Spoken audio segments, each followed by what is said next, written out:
for a series win and look for a winning homestand after splitting the two with the Houston Astros that split the first two against the Angels. And under light blue skies are ready for this Sunday afternoon game. Hope you're having a great weekend. Joe Davis and Orel Hershiser. Last night the Dodgers put everything together to even this series up. Yeah, it was a team win, and especially from the offensive side. They broke early. They did the job at the beginning and at the end of the game. And that sandwiched in between a Bellinger home run. It was Trey Turner. Scores on a Muncy double on a walk. After that, he came around the bases. Cody Bellinger with a blast that got this game tied. And then the game-winning RBIs after a couple singles from Chris Taylor. But it wouldn't have happened without the great bullpen work. 4 innings, 7 Ks, all zeros. Graterol got a zero, pitched around a couple of hits. And Kenley Jansen at the end with only 9 pitches to get the save. His second consecutive night with a perfect inning. And so the division standings look like this. The Giants with a comeback win last night, so a 4-game lead, although the Giants trail 4-2 in the 6th inning in Milwaukee in that series finale. As the Dodgers look for the series win today, they send Walker Buehler to the mound as he continues his campaign for his first Cy Young. Yeah, one of the best in baseball right now, the best ERA in the National League, and that means a lot of consistency. Early on, it's always been about the electric fastball and the strikeout, but as he's gone deeper into this season, it's gotten to be more about the slider and the curveball. And now that he's a mystery to the hitter, they don't know what's coming. The last 5 starts have been excellent. It is that push in a Cy Young race. 1.08 ERA over those last 5. He's gotten better and better as this season has gone on. And today tries to pitch the Dodgers to a series win in the finale of the Freeway Series. We've got first pitch on a perfect Sunday afternoon for baseball coming up on Sportsnet LA. Of the Freeway Series between the Dodgers and Angels, splitting up families, and the Dodgers looking for the series win before they head out on the road trip. And they are having Walker Buehler on the mound tonight, and that man Nomar, Trey Turner, playing behind him. Well, listen, making his first Dodger start last night, we were talking about what an impact player he is, what a dynamic player he is, and boy, he did not disappoint in his first start for the Dodgers. It should be fun. It always is. Let's send it inside to the two best, Joe Davis and Orel Hershiser. All right, Dave, final game of the weekend and the final game of the season series between these teams. The Angels have won 3 of 5. Chance for the Dodgers to win this weekend series and to split the season series behind Walker Buehler. Dodgers at 66-45, 4 games back of the Giants, and since we reported the Giants were behind, they've changed that. Brandon Belt has hit his 4th home run in the last 3 games, and it's 4-4 in the 7th in Milwaukee. We'll keep you posted as that one rolls on. And the Dodgers and Angels get going in the finale. Joe Maddon's lineup for this one. David Fletcher will lead it off with Adam Eaton making his first start of the series. Max Stassi's back in the lineup doing the catching with Phil Gosselin at first. Jose Iglesias having a good weekend. He's the shortstop and 5-hitter. In left field, Joe Adell, the rookie Brandon Marsh in center. And again, the pitcher bats 8th with Jack Mayfield out of the 9th spot starting at 3rd. Walker Buehler is 3rd in the league with those 11 wins. His 2.16 ERA leads all National League qualifiers, and as we touched on just a few minutes ago, even better lately with a 1.08 ERA over his last 5 games. And he's gotten 3 victories in those 5 games, and he has earned everything about that earned run average. The strikeouts are really good, of course, but one of the highest ground ball rates he's had in his career at 43%, and he can get it done without the chase. He can pitch in the zone. 212 they're hitting off of him in the zone. Well, the league average is 276, so that 212 average is 3rd in the National League also. So one of the most dominant pitchers in the National League. A little more contact against him lately, so a little more importance for the defense. And Trey Turner flashed the glove in his first start as a Dodger yesterday. We take a look at it on Allstate Good Hands. Showed some range in charging the ball and a quick release. He showed some range to his right and then a jump throw to first that was accurate. We have seen his speed everywhere. That was the last out of the game, over the shoulder catch to secure the save for Kenley Jansen. In a 5-3 Dodger win after the Angels took game 1 4-3. Yeah, Trey getting used to that first day game sun at Dodger Stadium. Off we go with Fletcher hitting the first pitch in the air to center field. 1 pitch, 1 out as Chris Taylor flags it down. Buehler 6 innings against the Astros his last time out. Gave up just 1 run, but was tagged with the loss in that game. The Dodgers got shut out 3-0. And so the 2 losses that he suffered this year, that and the no-hitter against the Cubs. 1 gone first inning. Here's Adam Eaton.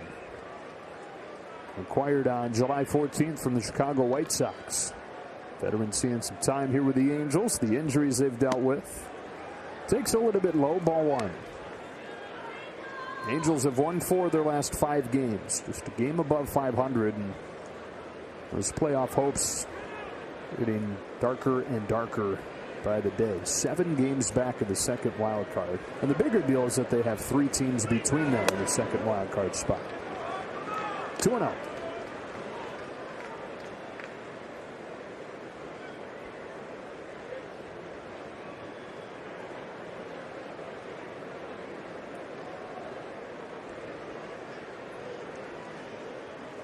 That's a strike.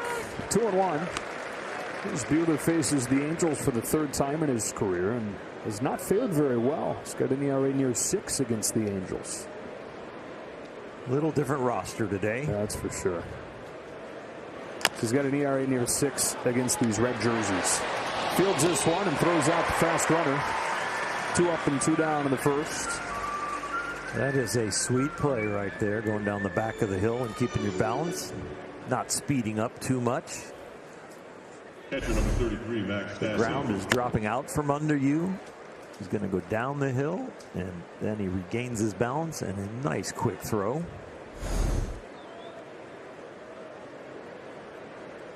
Two quick outs in this first inning, and up comes the Angels catcher Max Stassi. Had a great short season, and then this is his best full season. 31 years old, getting his first chance as a featured catcher. And showing it's a chance that he deserves. In 300 with an OPS, it's in the top 10 in the league if he played in enough games to qualify. And an 0-1 from Buehler. Swings and misses. Hit the slider, and it's 0-2. When Stassi was in the hole and then on deck, he got to see Buehler use the fastball a lot. That breaking ball sure fooled him.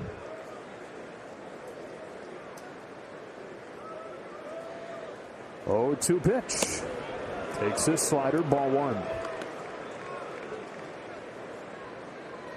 Iglesias hit 3rd yesterday. Stassi today. A little different than having Trout and Ohtani to face. And Rendon and Walsh.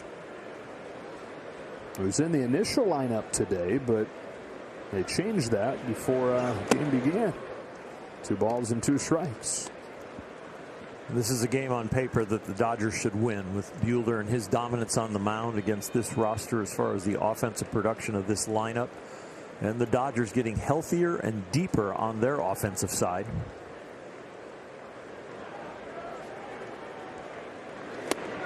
Just misses there. The count goes full on Stassi. Ran that ball in on him, dropped down a little bit to get that running action, and just didn't get the call. But excellent execution.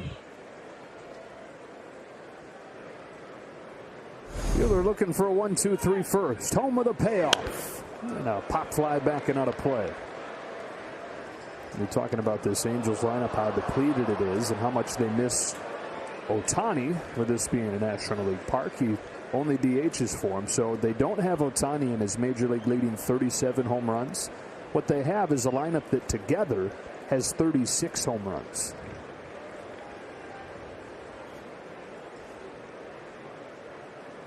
Seven pitch, fouled off.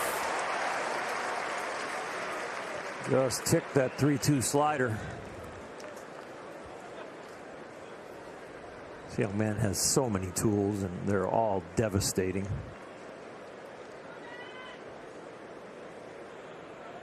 He's got 4 pitches that the league is hitting below 200 against. He walks Stassi. They truly earned that one to keep this first inning going. And the batting average against in the zone is .212. This is a mistake with 2 out, nobody on in the first inning.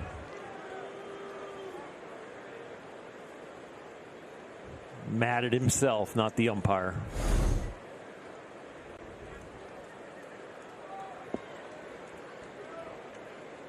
Two out. White gets Phil Gosselin to the plate here in the first inning.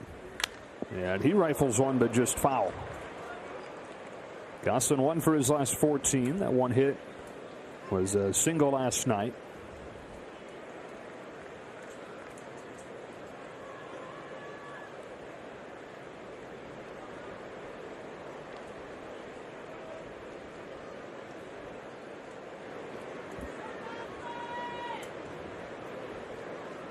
Buehler's 0-1 is cut on and missed.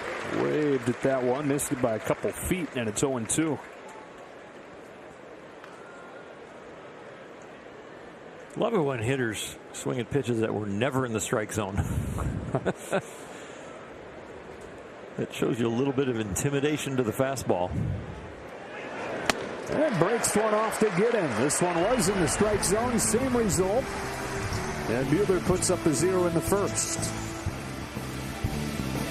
This Sunday afternoon with Trey Turner to lead it off again. It's Muncy hitting second again. Mookie Betts gets the day off as they continue to manage that hip, so A.J. Pollock plugged into the 3-hole. Turner bats cleanup. Seager is short hitting fifth with Taylor. Last night's hero with a 2-run double in the eighth in center. Smith catching and Bellinger getting the start against a lefty, whose name is Reed Detmers. He just turned 22 years old. He was drafted 10th overall last year, and after 13 minor league games, made his big league debut Saturday against Oakland.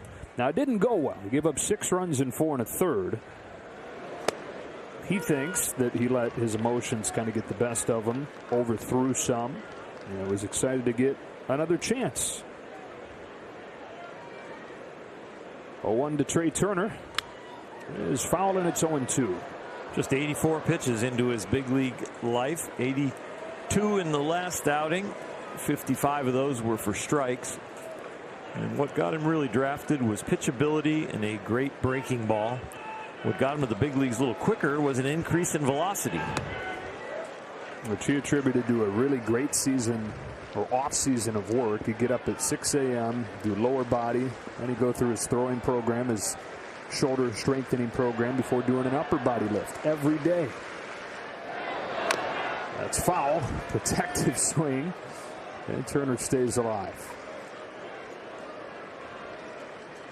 It was quite a first start in a Dodger uniform yesterday. Had a base hit, had a walk, stole the bag, scored a run, played some great defense.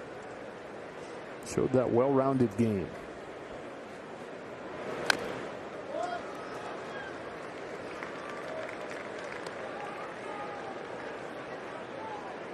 Showed what we were chatting about when the Dodgers made the deal, and that is the Dodgers acquired 2 of the most fun players to watch in the sport, and Max Scherzer and Trey Turner.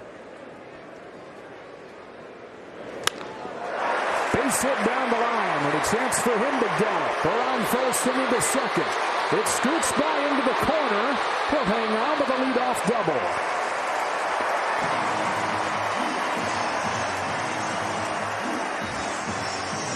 Saw a couple fastballs. He got jammed with a fastball to save this count and hit bat.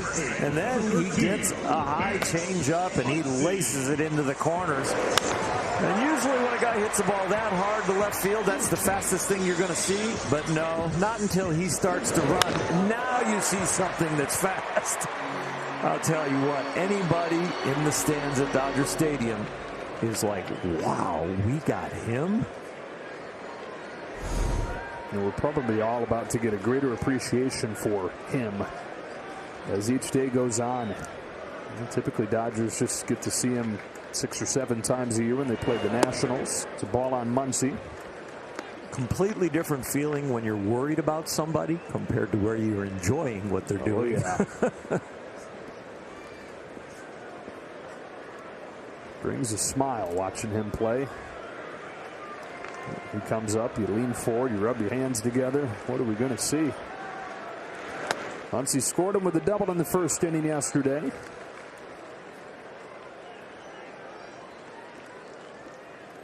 Max has felt lately like he's been in a bit of a funk, just out of rhythm at the plate. Trying all kinds of different things to work his way out of that, but he says ultimately it's probably just going to click for him during the game. Only so much he can do in the cage. Out in front of a curveball, and he's behind 1-2.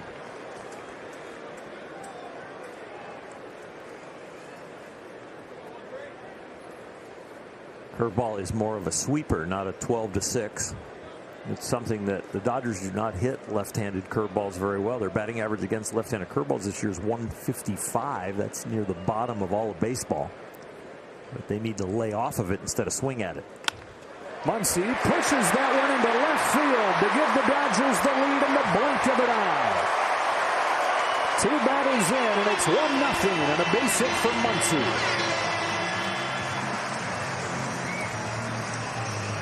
Well, in scouting Detmers before this outing, a lot of his fastballs are kind of thigh high, and they're very hittable at the big league level. With his breaking ball, I'm sure it got a lot of minor leaguers out, and it will get big leaguers out. But it's fastball location that he's going to have to really start to perfect early in his career, or he's going to have some rough outings like he had in his first one. The Dodgers welcome him with 2 hits.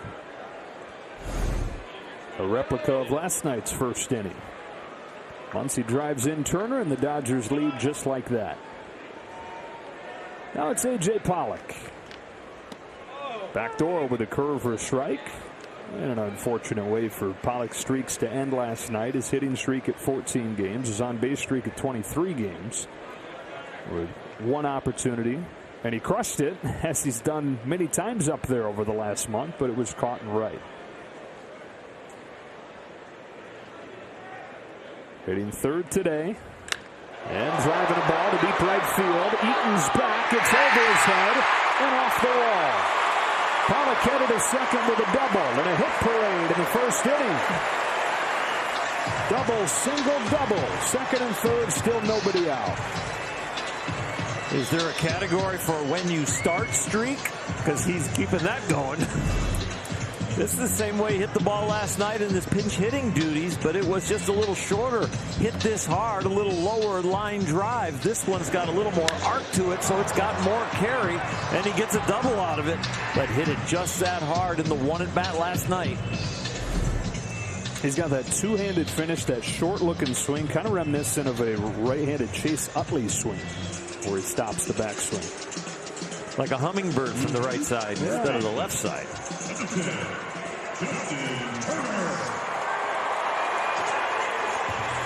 So looking like an opportunity for a big first inning as Turner comes up.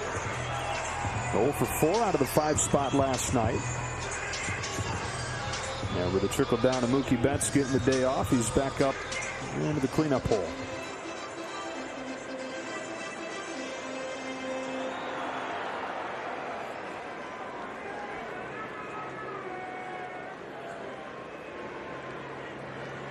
Detmers deals, and Turner takes a ball.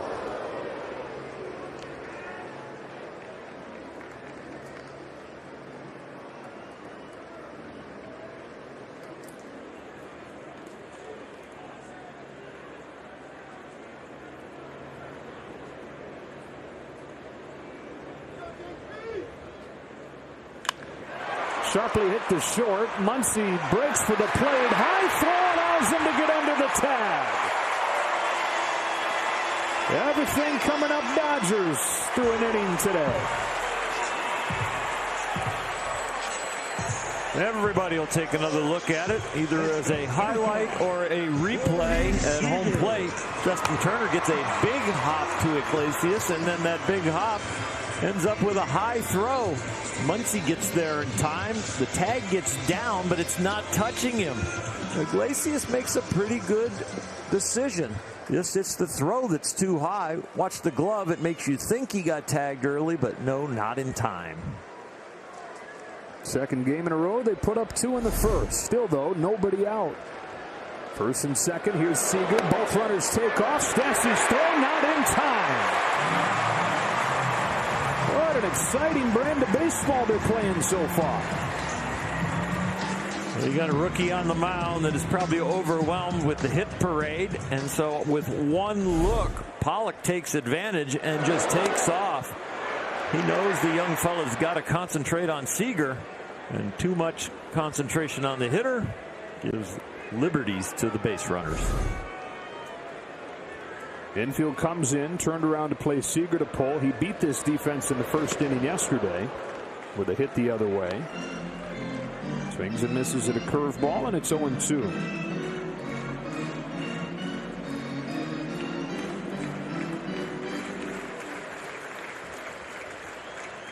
Official ruling, by the way, on Turner's ball is a fielder's choice with an RBI.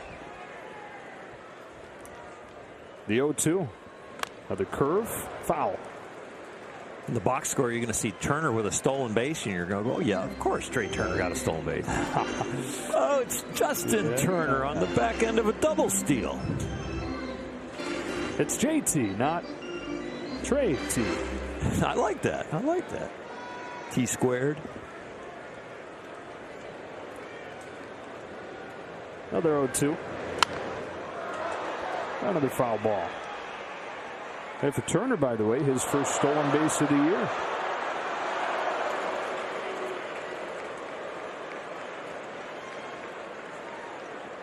A couple of infielders, I think, talking about the vision of what it's easy and hard to see at Dodger Stadium. It's very hard in day games with the light colored shirts and the yellow seats. I'm sure that's what they're talking about. Night games completely different. LA crowd wears a lot of dark blue and black.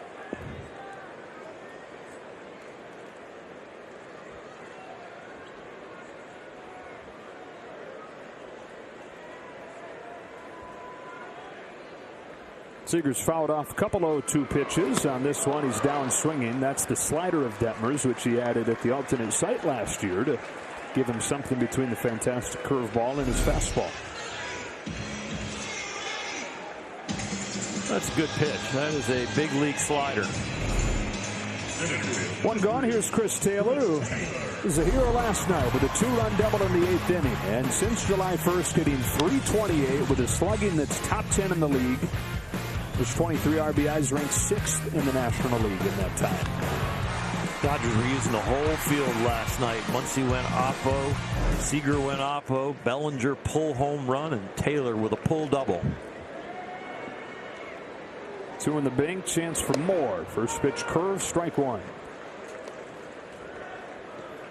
One of those situations that arises many times a night where the Dodgers have a chance to add on. 2 in the bank, but second and third with nobody out before the Seager strikeout. They look to get greedy. 0-1. Curve and then a slider, and it's 0-2.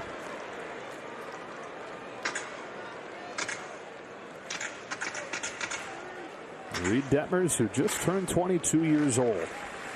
Pitched in 4 games for Louisville before the pandemic shut down the college season last year, and then didn't pitch in a real game again until this year.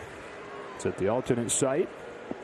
And started in Double-A, 1 game at Triple-A before coming up to the big leagues. His 12 starts in Double-A for the Rocket City Trash Pandas. It's a raccoon in a trash can. I was sitting here going, okay, wonder what the emblem looks like. Yeah. It's in Alabama. Well, the young man has come up and thrown strikes, that's for sure. Only thrown 4 balls of those 22 pitches, but the Dodgers are not letting many pass.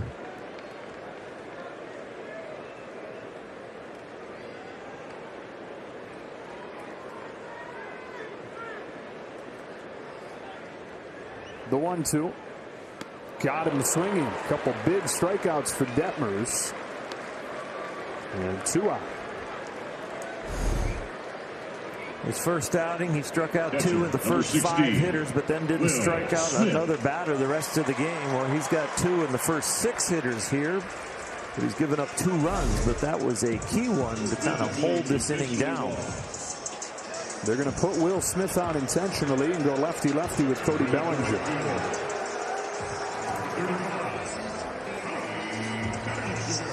Who had the game-tying home run last night. Here it is on StatCast, followed by Google Cloud. Was crushed, and it felt good. And Cody was all smiles when he got back to the dugout, especially with a couple of the hitting coaches that they were kind of reviewing why it went so well. Continues to work really hard behind the scenes, trying to unlock things, trying to strengthen that shoulder.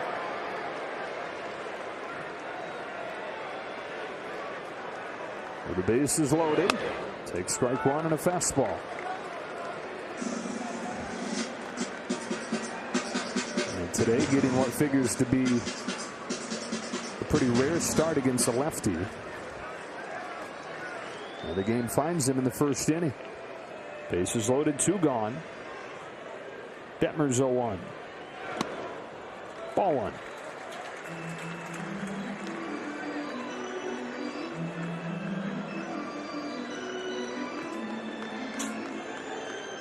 A.J. Pollock at third. Got to be heads up for the breaking ball in the dirt. Young man on the mound trying to pitch his way out of a jam. And only his second big league start, he would have a tendency to possibly overthrow one.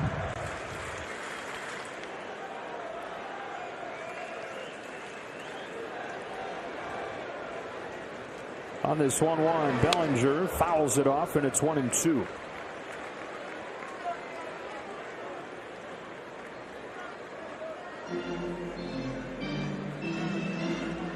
That was juicy right there. And probably one of the biggest steps that Cody made into his MVP season was his ability to hit lefties. Something that he is trying to regain.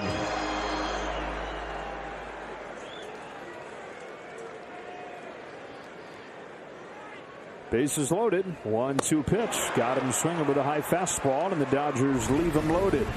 They get 2, but they settle for 2. On to the second. Game are brought to you by your Southern California Lexus dealers. 5+, that's for the offense. When they get 5 or more, they're 47-11. That would lead to a W. 3 or fewer, that's for Walker Buehler in the bullpen. Do that, 47-11 again if you do that. And late success. Well, when the Dodgers score late, that means the bullpen's done the job, held it close or held the lead, and they've tacked on. And that's what they need. They've done that 2 runs early in all 3 games against the Angels, but the one they lost, they didn't score at the end. Last night they did. The 1 in the 7th, the 2 in the 8th, and then the relief pitching you mentioned was perfect. 4 scoreless innings. A fastball to the outside edge. Strike 1 on Jose Iglesias. He's had a good weekend. 3 for 6 with a home run. Takes a ball. It's 1-1. Iglesias has been hot. You don't have the Ohtanis, the Rendons, the Trouts, but you got to know who's hot, and this is the guy who's hot who shouldn't beat you. Gets in on it. Bouncer to third. Running throw. Justin Turner makes the play with some help from his friend on the back end. Muncy with a pick, and Turner, I mean, that's sweet. So close, Joe, at first. Amazing pick.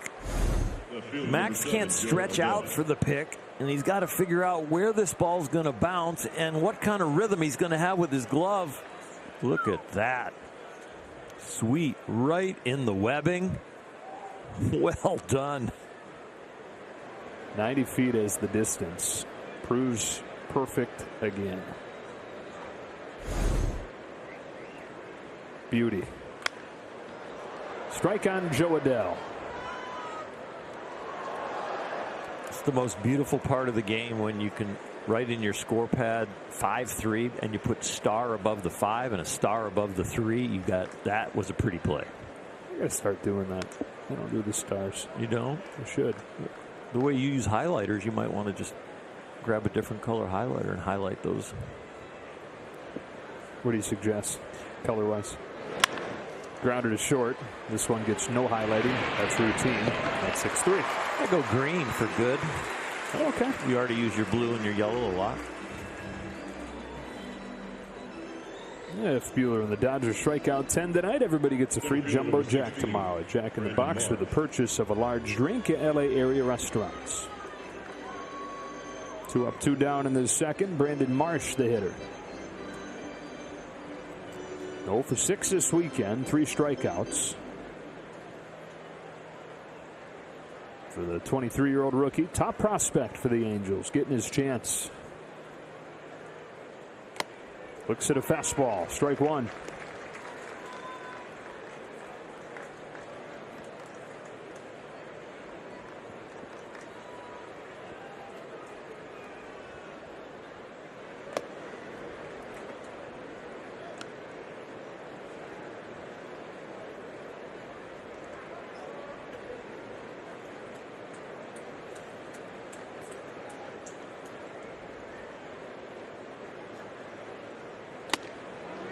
Cutter misses, ball 2. But it is fun to watch Will Smith put the sign down, put the glove up, and have Walker get really close to it. Yeah. It's just fun.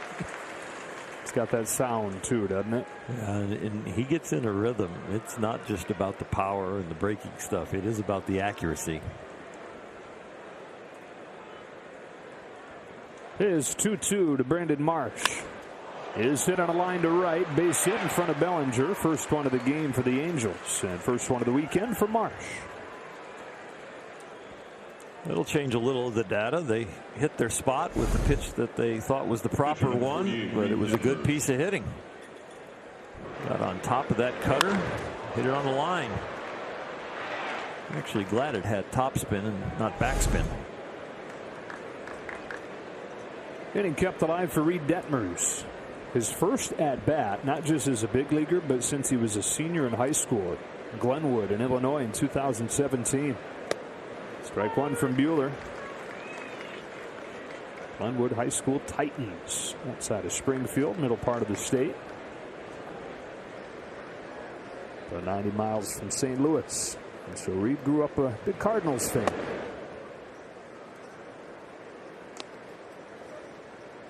He was 11 in 2011 when the Cardinals won the championship. David Freese, the memorable October. Peak fandom. On this 1-1 from Buehler, he watches a fastball miss. 2-1. And Reed's father pitched in the Cardinals organization in the 90s. Reached as high as AAA.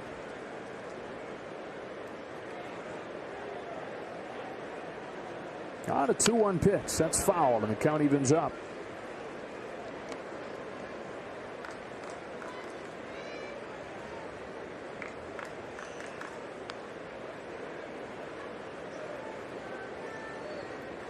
Try to take care of the light work right here quickly. Keep the pitch count in control. Don't lose the pitcher.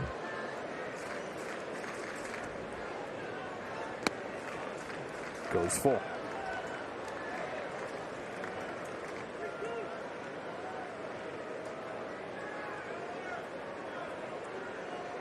Walker was upset with his 2-out walk in the first, and right here on the borderline. You saw the reaction. It's the same reaction he gives after he strikes out a big guy to get into the dugout. He'll give that little scream, and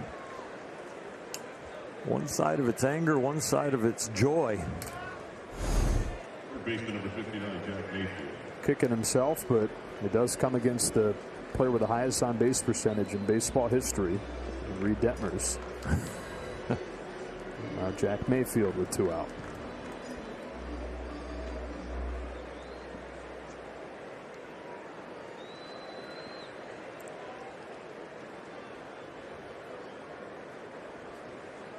Out of the 9 spot, Angels third baseman takes a generous strike.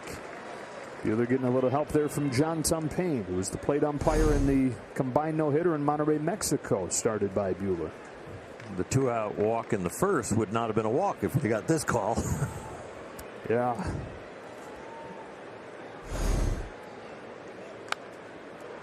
Ahead 0-2.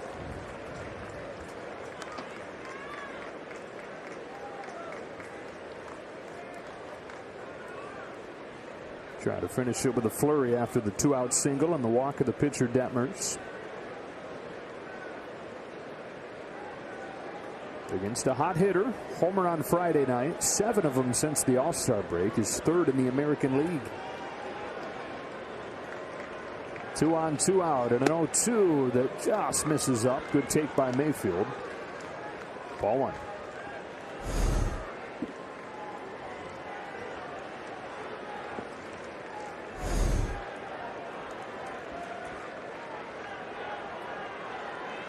Got the first 2 outs of the inning on 5 pitches. 20th of the inning coming here. It induces a pop-up into the bright sunshine. Can Muncy locate? He does. Well, you hold your breath anytime on a Sunday afternoon, and then you think back to last night, the adventure trying to catch a pop-up. The Bueller's out of it, 2-0, middle two.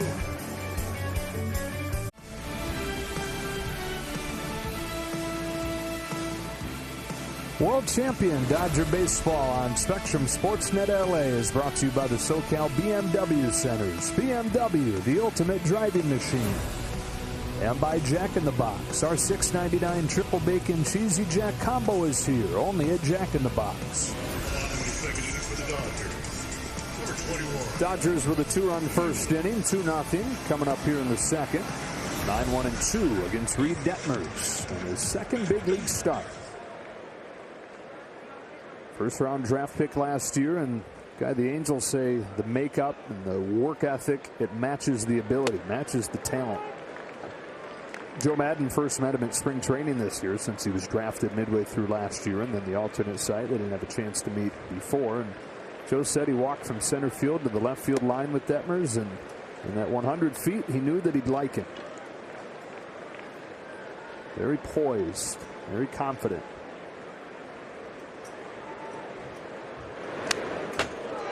One ball, two strikes.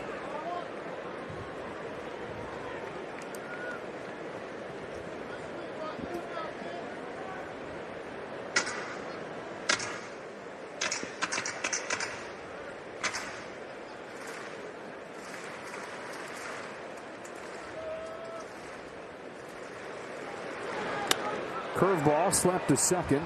David Fletcher will retire Buehler. Download the MLB app to get in-game video highlights, live pitch-by-pitch, breaking news, player updates, stats, leaderboards, and more for your Dodgers and the rest of Major League Baseball. Back to the top, Trey Turner started this game with a double. He has been the #1 hitter in baseball against lefties. .408 the average with an OPS above 1100. Just for a little more context on OPS, anything above about 720 is above average. First one from Detmers, way outside, ball one.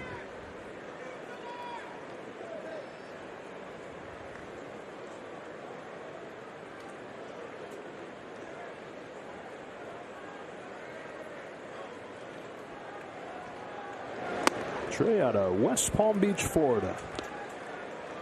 Grew up a diehard Marlins fan.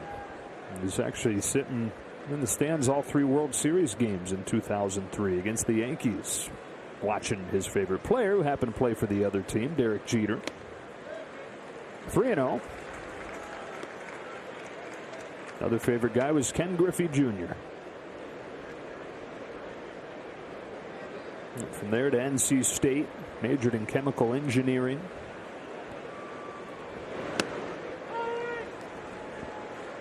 Justin Turner came in the dugout limping and now went down in the locker room, now comes back out, and he's talking to Dave Roberts.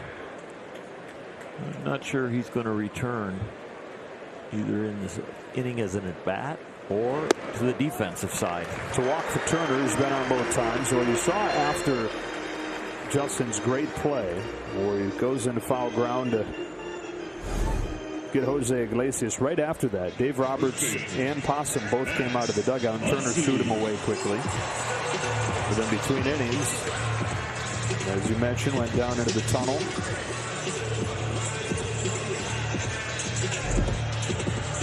It doesn't quite look right. And it looks like Dave is convincing him to take the rest of the day off, and Justin wants to stay in.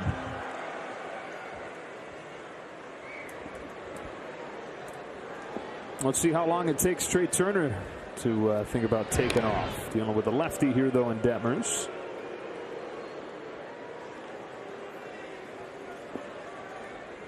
Trey's been on in 4 of his 7 plate appearances as a Dodger, so we've had a lot of chances to see him run. And Turner heads back towards the clubhouse. First one to Muncy is in there, strike one.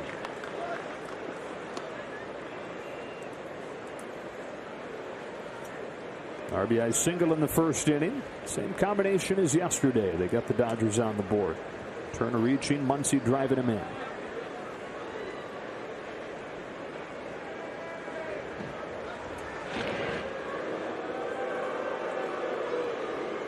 Well, right now we got Mookie Betts having the day off, possibly getting 2 days in a row off to work on his hip.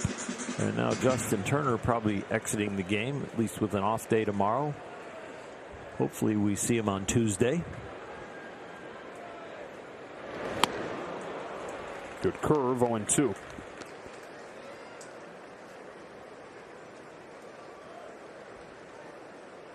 Well, if Turner does leave the game, it'll take some maneuvering to get the right defensive lineup. You could see Matt Beatty there.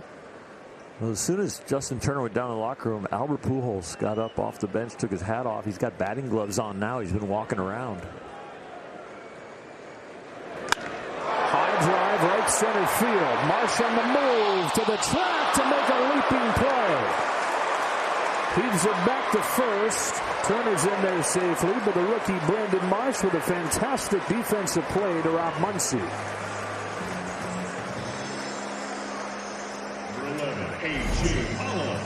We've seen balls struck like this from Max Muncy that just leave the yard by a long way, but this one falls a little short and ends up in a glove. It was a very nice play by Marsh. Turner was all the way around second base, had to re-tag and get back to first with his landing gear down on his belly. Make sure you re-tag, and he does.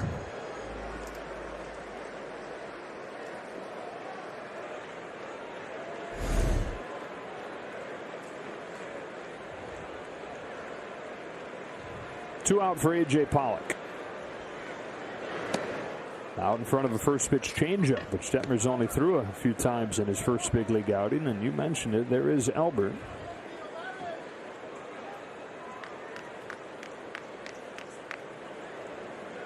Maybe Muncy at third. Yep, which he started 14 games at last year. Hasn't played it this year.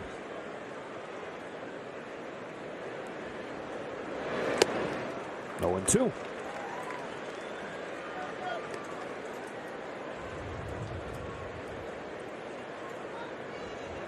Now David Vassay, our ears down near the dugout, says that Dave Roberts just told Max Muncy he'll be heading to third. So that will be the move. Justin Turner leaving the game. And Muncy ready to play the hot corner for the first time this year. Go figure, it's in a bright day game where everybody talks about how hard it is to play third base.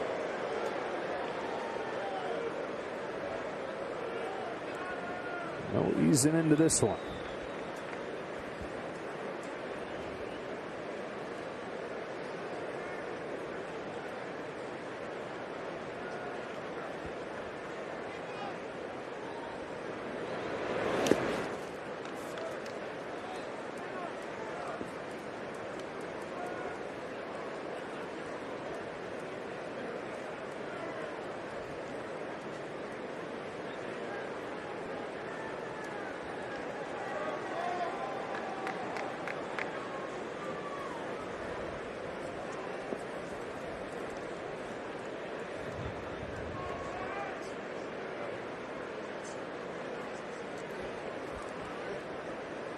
The 1-2 to Pollock is low for ball 2. AJ doubled his first time and then stole third.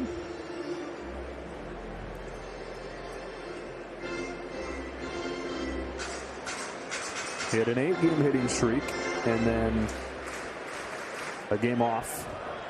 We didn't get a hit. Then a 14-game hitting streak, and now he's started another one here. On a 2-2 from Detmers.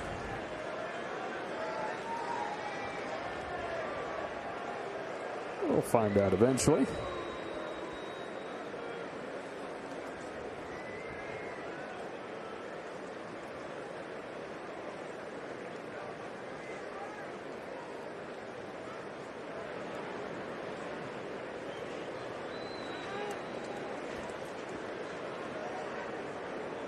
I know AJ likes to look hitterish, and that's one of the things that he looks at when he's checking himself out and how good his at-bats are, and does he look confident in the box. He not only looks hitterish to me, he looks more compact. I think he's very short to the ball and then explodes. There goes Turner on a ground ball that ricochets up the middle and through. Turner will wind up at third. He's headed home. Trea Turner, bolt of lightning.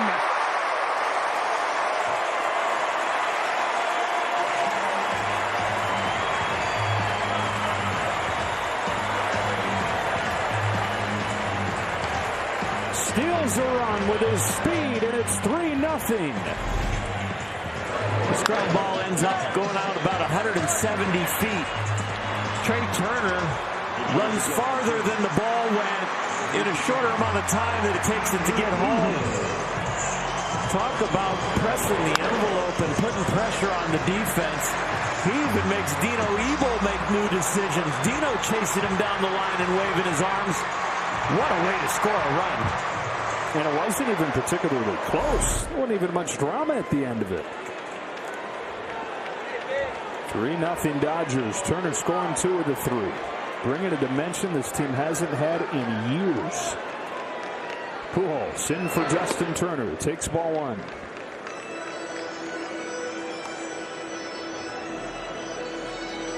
Does Pollock get an RBI? He does. He hit a routine ground ball that squeaks through the infield. Goes about a total of 170 feet. RBI. With a man on first.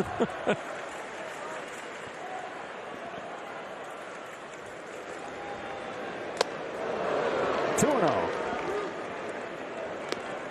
It didn't take Trey Turner long for the people to see the little things and how he contributes above and beyond what's on the score sheet.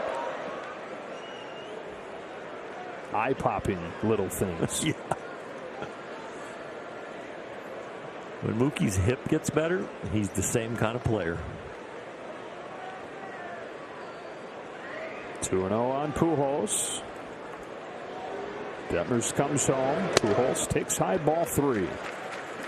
And really, when you go Mookie, Trey Turner, Cody Bellinger, Chris Taylor, you know, they're all within a step and a half as far as speed, but Trey Turner at the top of the heap, and that step and a half extra for him, it really changes the game on the defense, on the decisions your third base coach is going to make.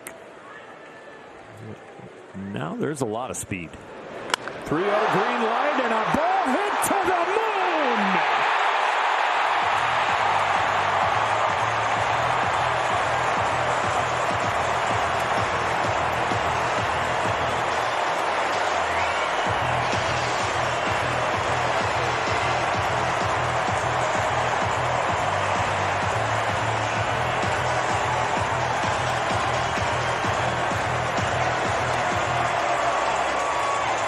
Career home run 676. Way up there off of the bat of Albert Pujols.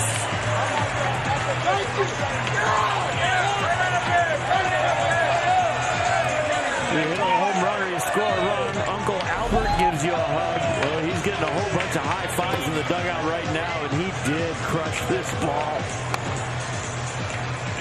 Trey Turner brought the speed. Albert brought the power. He's saying, let me go. Let me go. I don't need to run that fast when I hit it that far.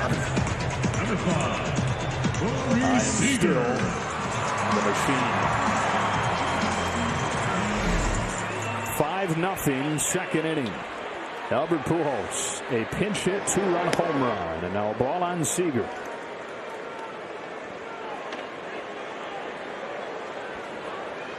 They've gone final in Milwaukee, 5-4 Giants. They take 2 of 3 from the Brewers. So the Dodgers again trying to keep pace.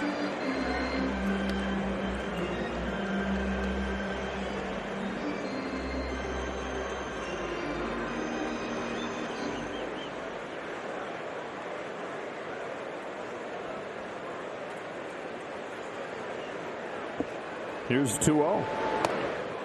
2-1. Dodgers up 5-0. Dieter Rule plays Hawaii 5-0, the theme song. Good catch. How about take 5? Can you hit us with some take 5, Dieter?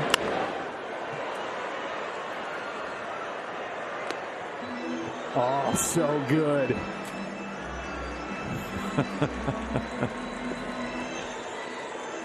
He's listening.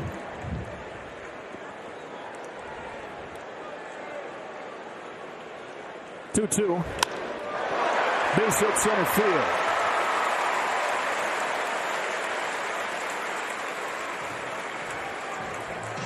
third straight 2-out hit for the Dodgers. Remember, the second out was ball Muncy crushed. So Detmer's not fooling many guys today. It's kind of the same thing we saw from his first outing from Detmers. A lot of thigh-high pitches.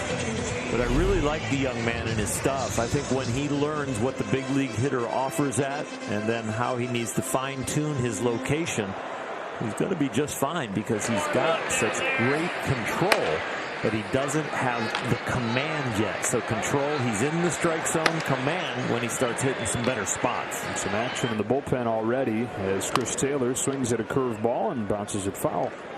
And he's here earlier than he would be under normal circumstances. The Angels traded away Andrew Heaney. Alex Cobb went on the injured list. And Detmer's 13 games into his pro career, 12 at AA, 1 in AAA, finds himself at the big league level already. That's after his whole first year came without playing in a game.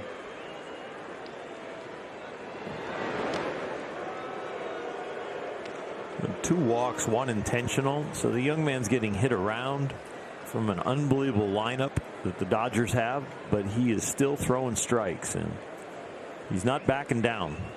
And I'm sure he's going to learn an awful lot. And once he gets the wisdom, I think he's got the ability to figure out where to throw the ball to these guys and the ability to repeat his delivery and hit some spots. And he's got a good foundation of the mental side of it, being the son of a former pro who taught him a ton when he was a kid. His dad didn't let him throw anything other than a fastball until he got to college. Exclusively a fastball pitcher in high school. And that curve, that's the family curveball that he learned from dad as well. Finishes off this second inning, but Albert Pujols off of the bench with a long 2-run home run. And he's the one getting the hug. The best pinch hit blast. Expected, Muncy will play third for the first time this year with Justin Turner leaving the game following this play in the second. Right about now, I think when he lands is when it starts to bark him a little bit. The feet are going towards first base for the throw, but then the weight is going towards the dugout. David Fletcher with a base hit on the first pitch of the third inning.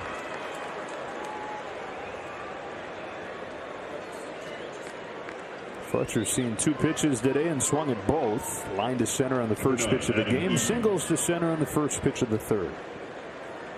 And now has 11 hits in 5+ games against the Dodgers. Chatted up with his old teammate. Albert doing all the talking with the serious David Fletcher. It's a ball on Eaton. We saw the other night when Fletcher reached and Albert was playing first. Albert toying with him a little bit, slapping a tag down, and Fletcher did not crack even a hint of a smile.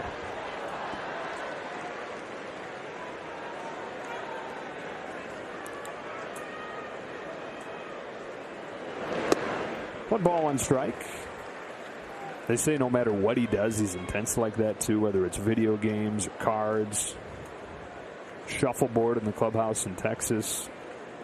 Usually wins whatever it is that he's playing. And they say that his teammates all root against him just for the satisfaction of seeing him lose every once in a while. Like, mix in a loss, buddy. Killer, David Fletcher.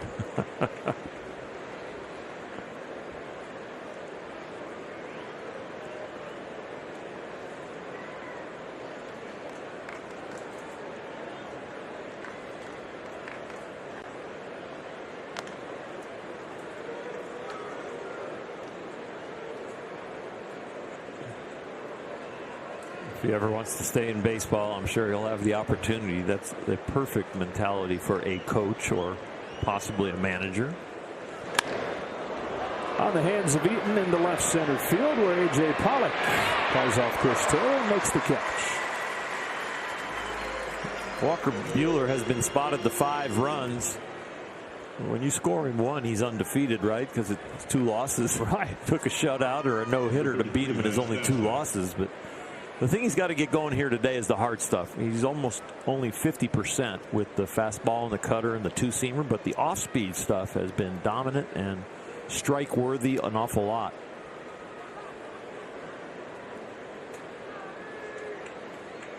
Runner at first, one out. Max Stassi climbs in.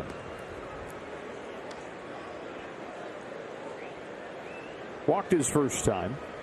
We talked about him really emerging the last year or so as a well-rounded player. One of the best offensive catchers in the American League this year. Former top prospect and then a backup for years in Houston. Said there was a big turning point for him in 2017. He's frustrated with his role with the Astros, getting a chance in the majors, but never a huge role. 5 straight years back and forth between the majors and the minors. And an 0-1 from Buehler. He fouls it off, and it's 0-2.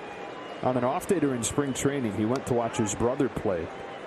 Played for the Phillies and went and sat in the stands. He ordered a couple hot dogs, and he said it was like an out-of-body experience, kind of helping him remember how much he loves baseball, how lucky he was to be playing it for a living.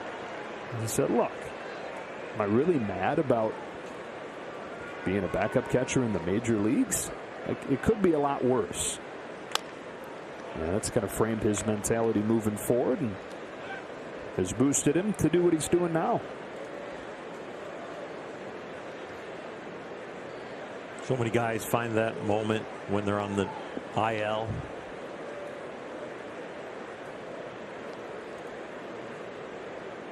You get taken away. Yeah, when you get sent down, when it's no longer in your control to play or not play.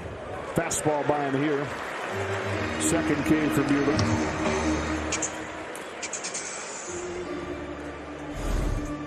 You've heard that from almost all the players during the pandemic, and when they got to come back, and then when fans got to come back at every level of the big league experience, everybody gained a lot of appreciation. 2 out for Phil Gosselin. It's the first strikeout victim of Buehler. Off the end of the bat, strike 1.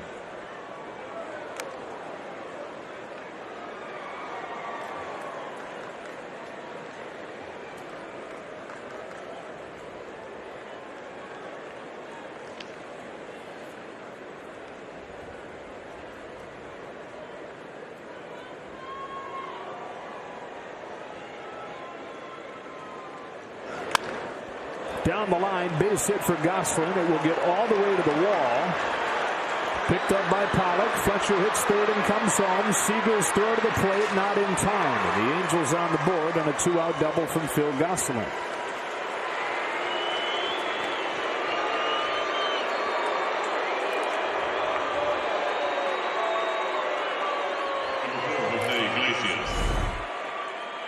You find the right spots and you get extra bases, and you get a runner like Fletcher on first with a 2-out double going off at the crack of the bat. This ball doesn't deflect off the wall very well for A.J. Pollock, so that short bounce gives him a couple extra steps.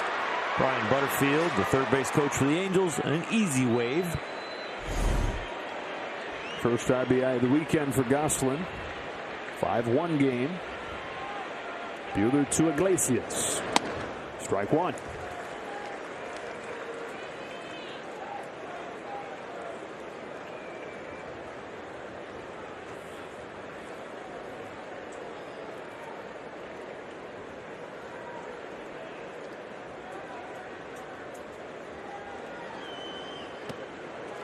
Strike 2.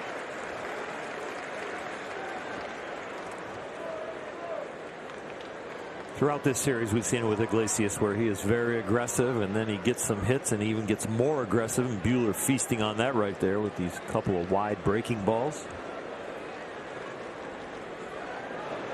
And if it ain't broke, why fix it? 3 straight breaking balls to get Iglesias. Angels on the board. Middle 3, 5-1. Shakey's Pizza is celebrating our educators with a Spectrum Sports Educator Sweepstakes. 8 lucky winners will receive a $50 gift certificate from Shakey's Pizza, plus a virtual teaching kit. Enter online at SpectrumEducator.com for your chance to win. Dodgers up 5-1, 2 in the first, 3 in the second against Reed Detmers in his second Major League start. Bottom of the lineup, Will Smith leads it off and takes ball 1.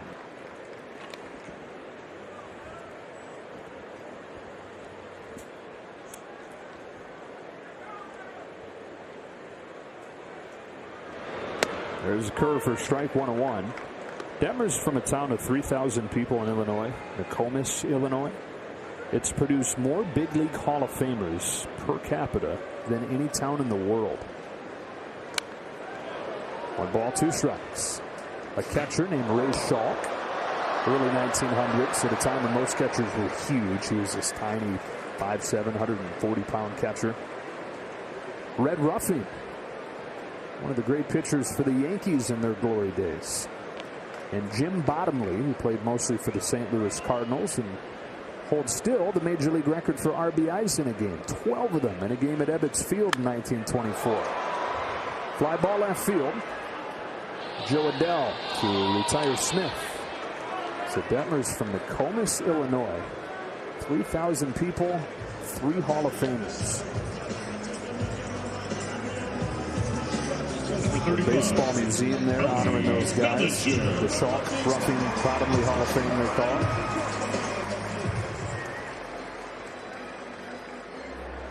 Here's Bellinger.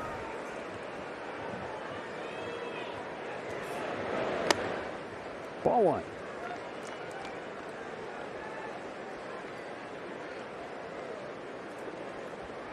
Struck out his first time with the bases loaded in the first inning. Has his knees buckled on a curve that falls in there.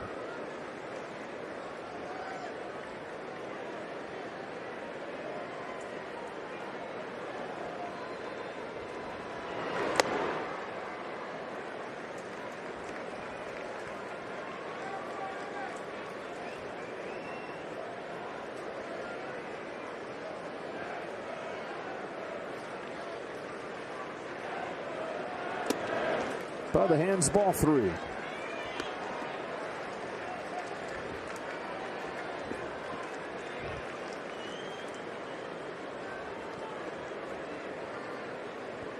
On a 3-1 pitch, Cody Bellinger fouls it back, and the count goes full.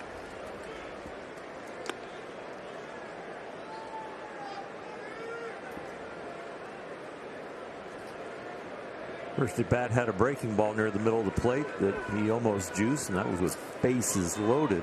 Right here with 1 out, nobody on. That fastball was pretty juicy.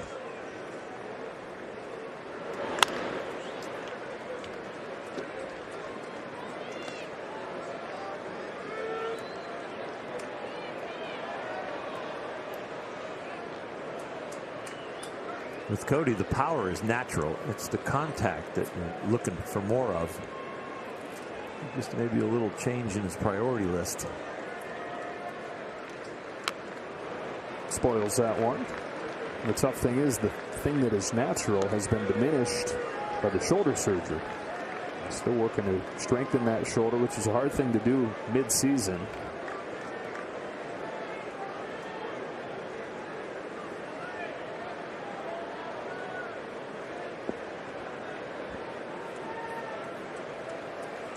Another full count offering from Detmers. Fly to left. Routine for Adell. The thing with the shoulder, it's not a ball and socket joint, right? So you're strengthening the rotator cuff muscles in the whole area with the scap and everything. And so what really happens is it ends up going fast and still having power, but it's not as accurate because it's not as stable in the strength positions. So that's what they're working on as they strengthen it, that synchrony of the shoulder, so that when his mind is firing it in a certain place, the body actually goes to that place and doesn't kind of wobble as it goes through or misses the spot. It's the same thing that happens with a pitcher that starts to have some asynchrony in their shoulder. It's just, it can go as fast, but it's unstable and not as accurate. 0-2 on Buehler.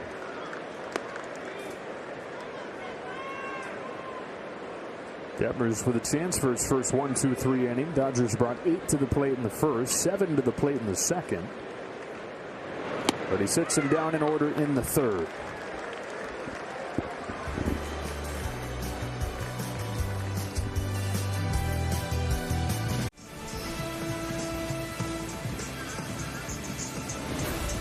World Champion Dodger Baseball on Sportsnet LA is brought to you by Carl's Jr. Grab the new BLT Ranch sandwiches at Carl's Jr. and feed your happy. Dodgers up 5-1 as we go to the fourth, and it's about time we check in with David Vassegh. Thanks, Joe. Walker Buehler, 3 strikeouts so far today, and he told me a couple of weeks ago that he is very conscious of the fact that the Dodgers need him to go deep into games because of the bullpen situation, because of the starting staff a little thin. And he also said that he feels like he's lost a couple of ticks off his fastball from years past. And he also added that what has helped him this year is the cut fastball to keep hitters off balance. And I know he values Orel's opinion quite a bit after starts. Appreciate that, Dave. You passing that on. I don't know how much he values it. I'd value his fastball and his cutter a lot more than my advice. They sprinkle some of your advice on that. Not a bad deal. Line drive for Joe Adell. First pitch of the inning. It's the second inning in a row the Angels have gotten a base hit on the first pitch. I'm probably going to get a call from Mark Pryor now. What are you doing tampering with my pitcher? Yeah, take your hands off my guy.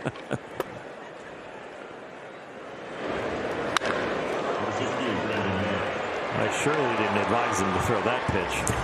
That was all him. Well, the cutter that David's talking about, he threw more in his last start than he has in any other game in his career. And as the usage has gone up and his comfort in it has gone up, it's now the #1 cutter in the National League in terms of Fangraphs pitch values.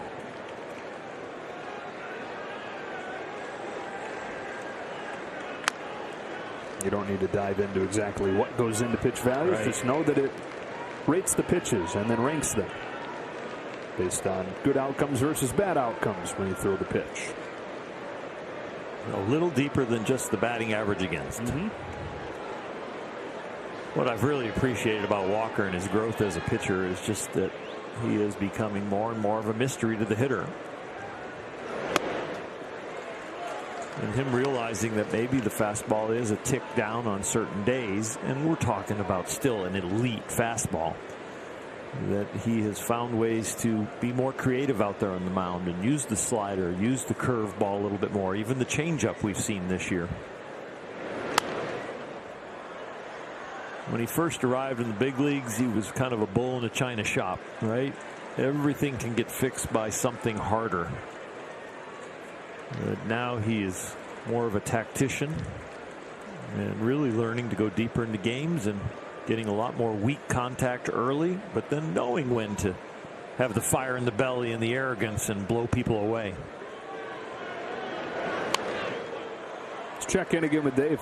I was a little surprised that he also told me that before he had his Tommy John surgery after being drafted by the Dodgers, when he was in college and in high school, he said he was this type of pitcher because he didn't have the type of fastball velocity he got after recovering from Tommy John surgery.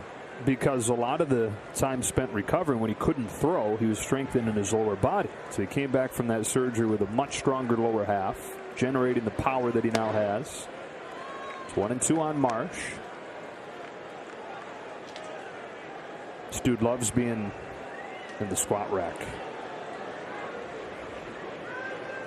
These explosive Olympic lifts. He's as strong as anybody on the roster. Adell is second as the 1-2 comes home and takes off on him. There's the changeup at 92. And it's 2-2.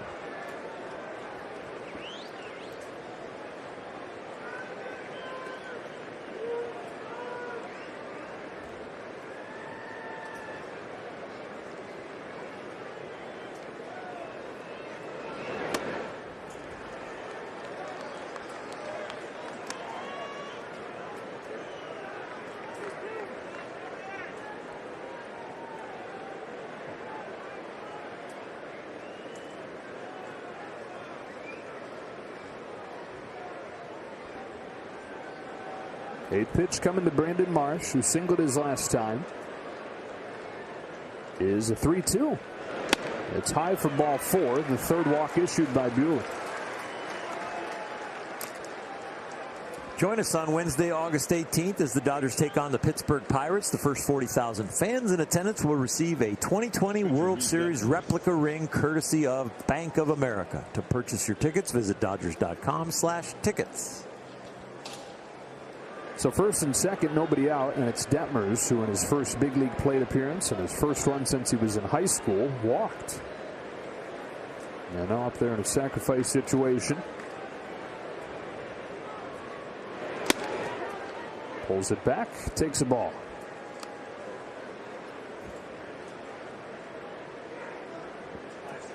Walker needs to recognize his spray pattern right now. Everything is up on the arm side. 5 straight balls after he got ahead of Marshall in 2.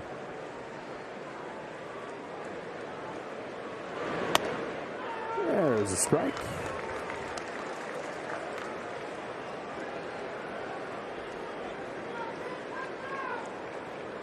With Walker's stuff, you can possibly get a double play on a really hard bunt.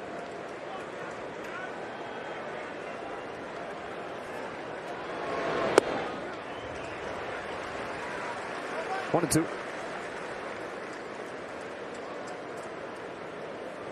Might be a hard combination, though, with Max Muncy, who doesn't play a lot of third base, Albert, who doesn't have the range that he used to at first, and Walker on the mound trying to throw strikes.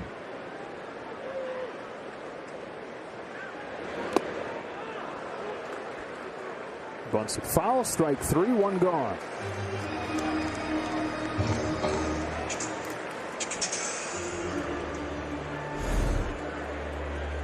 Little cut fastball that he bunts through with foul ball.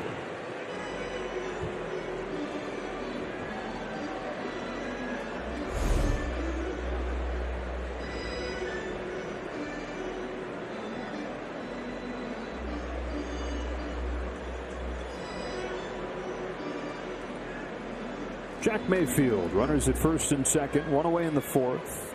Mayfield's been their best power guy in the second half, and up there in a situation where one swing could make this a really different game.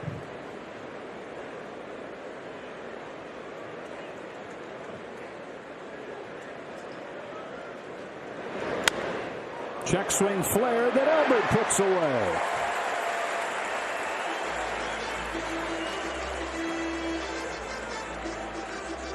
So 2 outs back to back after the first 2 reach.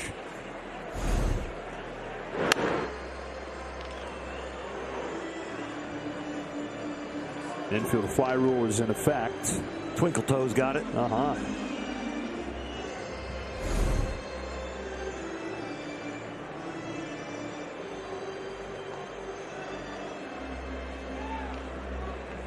out of the woods yet as David Fletcher comes up 1 for 2.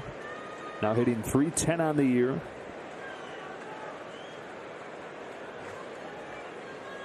Scored the Lone Angels run after that single last inning.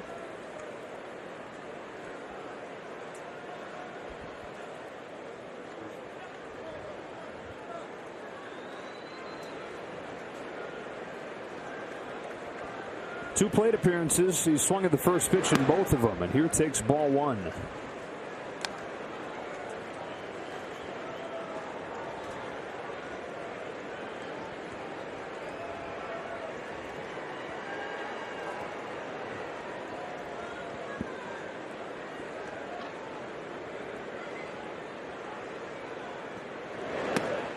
Two and 0.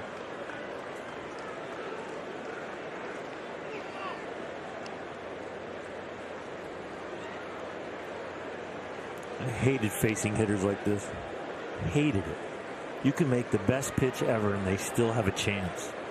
I'd rather face a guy hitting 40 home runs with a hole in a certain place that all I got to do is hit the hole. Went around 2 and 1. You're just always anxious with these guys. You can be locked into your greatest stuff ever and hitting your spots, and they find a way to put it in place so they got a chance. Let's have the big swinger. A lot more of those these days than there are guys like this. Yep. Poke down the line, foul, and it's 2 and 2. As soon as he made contact there, my heart would skip a beat. It's like, no. It also can make you walk them because you want to make them chase, and you know they can put the bat on the ball. You know that they're probably going to swing if it's close, so you feel like you can run it off the plate on them or in on their hands, and They either find a way to foul it off, or they take it and they set the table. And he doesn't hit it that hard, but he's got this line drive approach. A lot of times his miss hits turn into bloop hits. He does get a chase here. One of the hardest plays in baseball to strike out. Buehler gets with a curve and ends the top of the fourth. Junior Dodger of the game today is Jesus, and his favorite player is Julio Urias. Join Junior Dodgers for a chance to be the Junior Dodger of the game at Dodgers.com/JR Dodgers. Plenty of other benefits to being a Junior Dodger. Top of the order coming up here in the fourth. Trey Turner, a double, a walk, and 2 runs scored.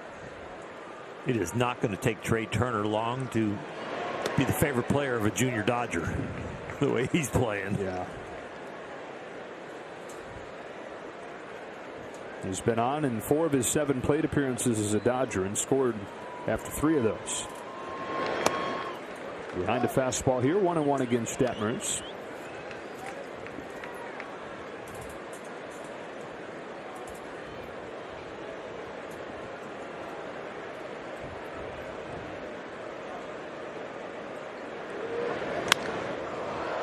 Flies it to left for Joe Adell. Got it! Ball! 1 away in the fourth.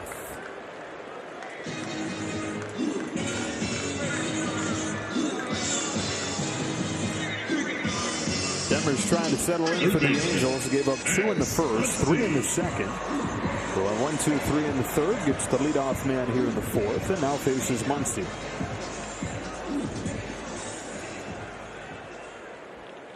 Joe Madden wanting the graduate level course to continue for him. Didn't hit for him. Let him go up there to bunt.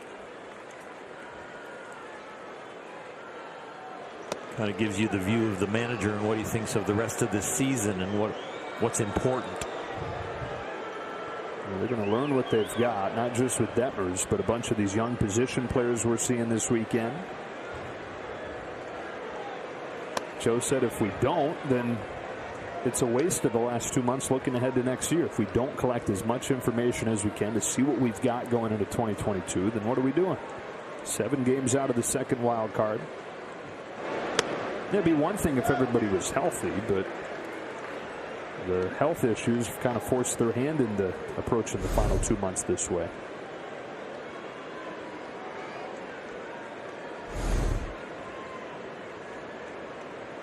Detmers home to Muncy with a 2-1 offering. Yeah, foul ball, 2-2.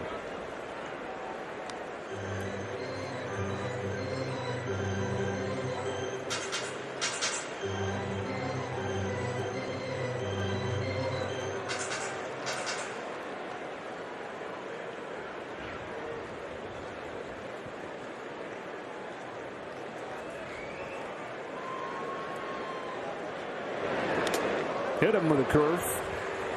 Second time Muncy's been hit this weekend. That was just 74 and off of the padding, though.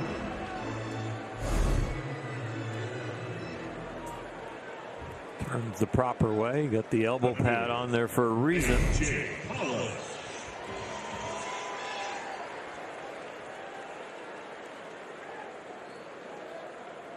One day after the on-base streak and the hitting streak ended with a pinch hit appearance, Pollock has gone 2 for 2.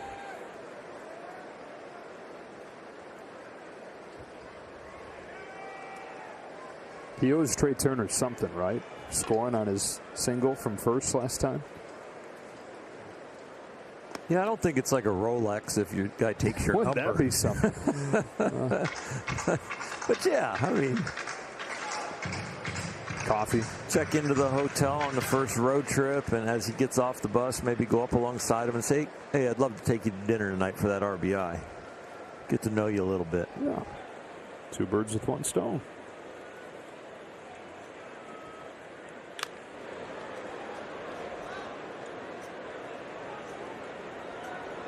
Or you just go up to Albert and just say, Uncle Albert, can you just give him a hug and thank him for me? Yeah. We'll get John Suhu, the team photographer, to take a picture of the hug so you can have it for your office. Priceless. Yeah. That's nice. That's something nice. It is nice. I bet you every guy has gone up to John Suhu and said, you know, if Albert ever gives me a hug, make sure you get a shot of it, please. No pressure, but gotta have it, Suhu. 0-2. And shallow center field. There's Marsh. Pollock is the second out. Back to first goes Muncy. Speaking of Uncle Albert, off of the bench, replacing Justin Turner, absolutely blasted a 2-run home run.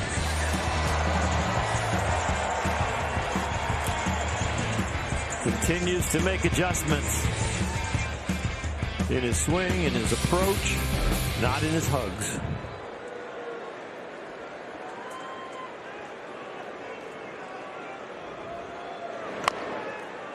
Swinging spinner in front of the plate. Detmers throws to first to get him, and then the fourth. On to the fifth. The Dodgers up 5-1.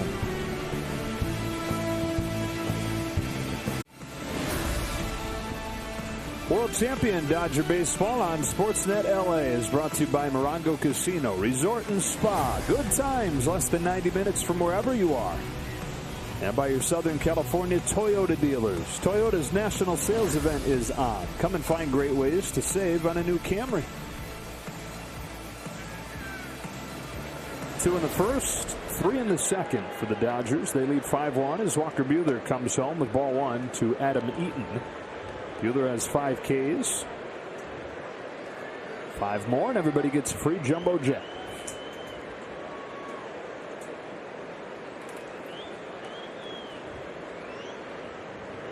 Eaton 0 for 2 in his first start of the weekend. Fouls it off, and it's 1-1. Spent some time catching up with Trey Turner before the game yesterday. Old teammates in D.C. Same thing with Anthony Rendon. Eaton, 32 years of age in his 10th big league season now.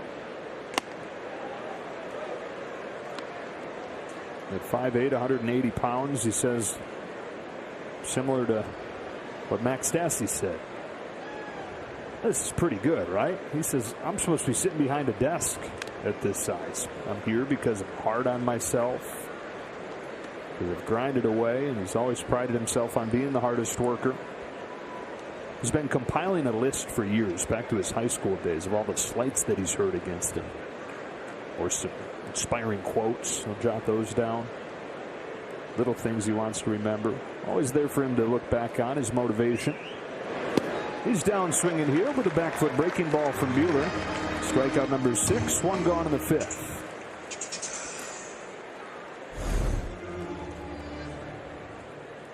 Catcher back Stassi.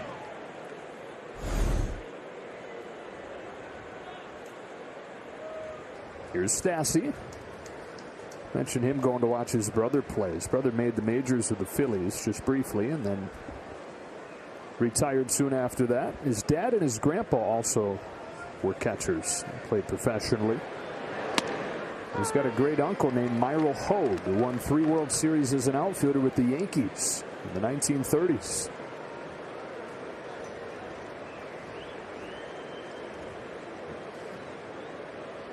Third generation ball player. Swings and misses. 0-2.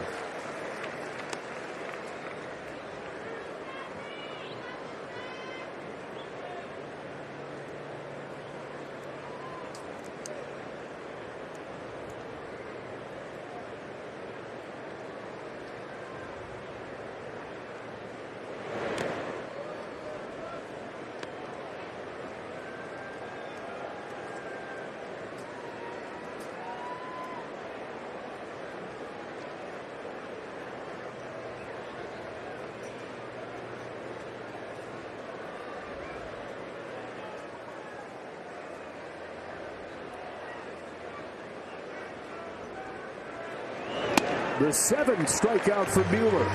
Back-to-back Ks to open the 5th. 3 Ks in a row to get out of the last inning with Fletcher, a curveball in the dirt, and now a couple more breaking balls right here. Angels are 0 for 8 with 5 Ks off the breaking stuff. The 4 hits all on hard stuff. 3 on a fastball, 1 on a cutter. One of them from this man, Phil Gosselin. It was his 2-out double in the 3rd that drove in the Angels' lone run. First pitch, curveball, strike 1.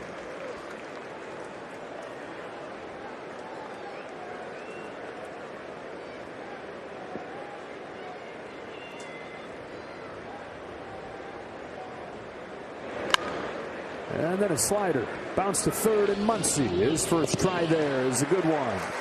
A 1-2-3 fifth for Walker Buehler. His first 1-2-3 in the end of the game. And halfway home, 5-1. T-Mobile coverage, Tim, and a beautiful day here in L.A. Aren't they all? Final game between these teams this season after the Dodgers won all 6 head-to-head last year. Trying to finish the series 3-3 against the Angels in 2021. Reed Detmer is still in the game as we go to the 5th, and Corey Seager lost the first pitch to Joe Adell left, who's been busy today. Well, it wasn't looking like Detmers was still going to be around at this stage of the game when he gave up 2 in the first, 3 in the second, and faced 8 hitters in the first inning, 7 of them in the second, but he's given up just 1 base runner over the last 2. Everyday players, you can stick with them through slumps offensively because they have a great glove. Pitchers, you can stick with them when they're throwing strikes, and that's what he's doing. He might be giving up a few hits and runs, but he is showing that he's throwing strikes and not afraid.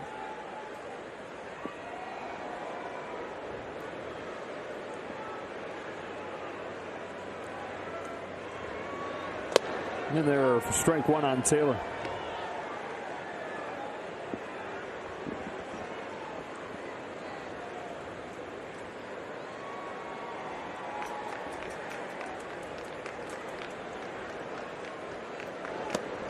One on one.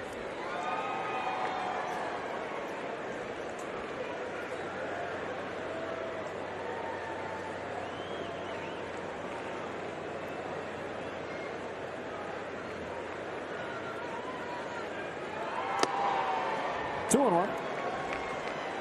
Well, he got squeezed a little bit right there.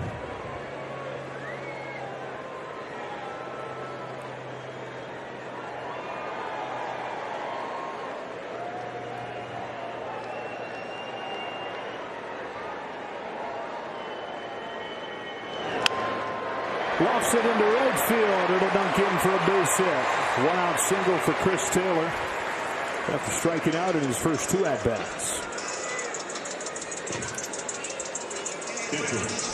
Will Smith.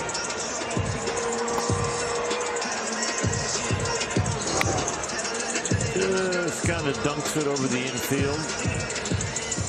We've seen him square that up and lace doubles in the left center gap. That one he just stayed inside and just carved it over there. 1 on 1 out for Will Smith.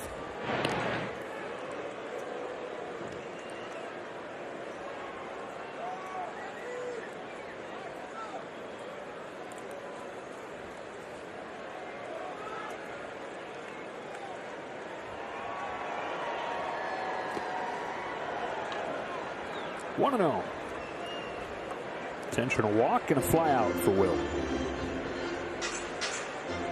A couple Louisville guys going at it here. Will was gone by the time Detmers arrived. Detmers at Louisville was roommates with Bobby Miller, who's the Dodgers' top pitching prospect and first-round pick last year. Pulled down the line, just foul.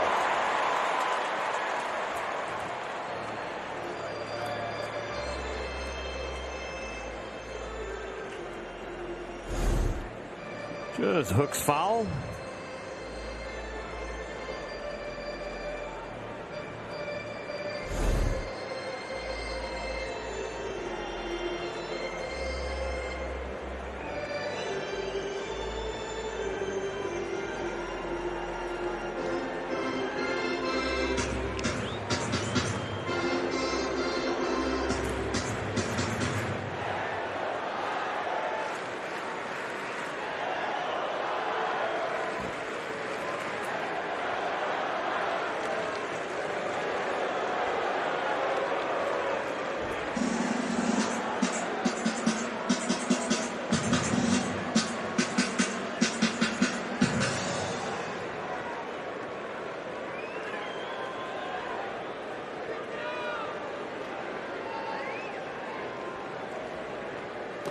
And the dirt ball, too.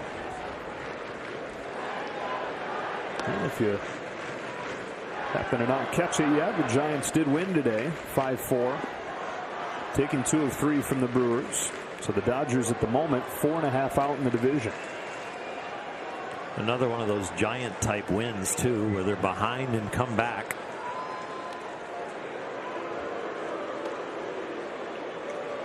Brandon Belt hit his 4th home run in the last 3 games to tie it. And then Tommy La Stella had the game-winning RBI. And that was from the 6th inning on. Ball 3 on Smith. Only 3 more games head-to-head. First weekend in September up in San Francisco. It's such a shame that there's not another series in Dodger Stadium. You can imagine what that environment would be like. Who knows? Maybe we'll see in October. Fly to center from Marsh. The Dodgers and Giants have never played in the postseason. They played in a couple tiebreakers, but those are technically regular season games.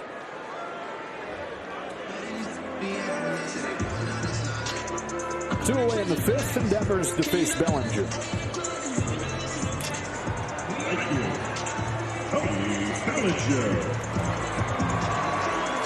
First 7 spots in the order have all reached safely. Cody Bellinger is the only player that needs to get on base.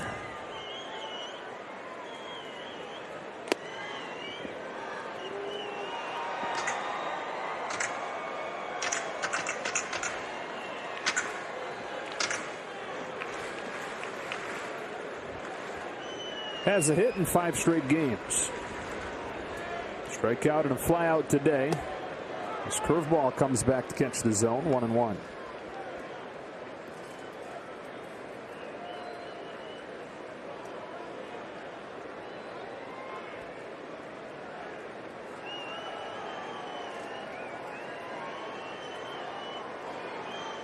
There goes Taylor. Pitches high, throw down, not in time. He comes off of the bag, but gets back on there.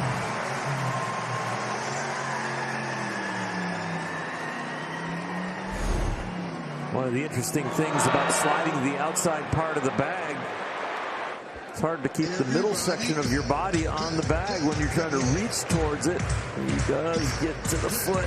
Boy, is that strenuous on your legs to be pushing your toes down onto the bag to kind of stop you.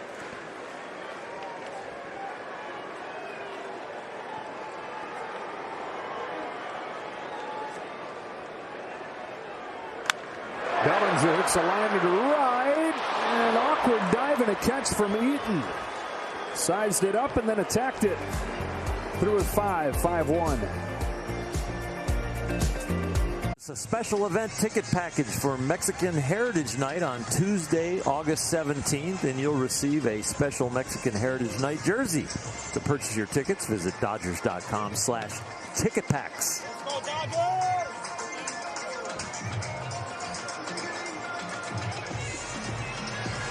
Well, 5 runs in support of Walker Buehler coming over the first 2 innings of this game. He gave up 1 in the 3rd. Been some traffic, but he's pitched around it for the most part. And here he is into the 6th inning. This is done in all but 1 start this year. Trying to finish off 6 for the 22nd time in 23 starts.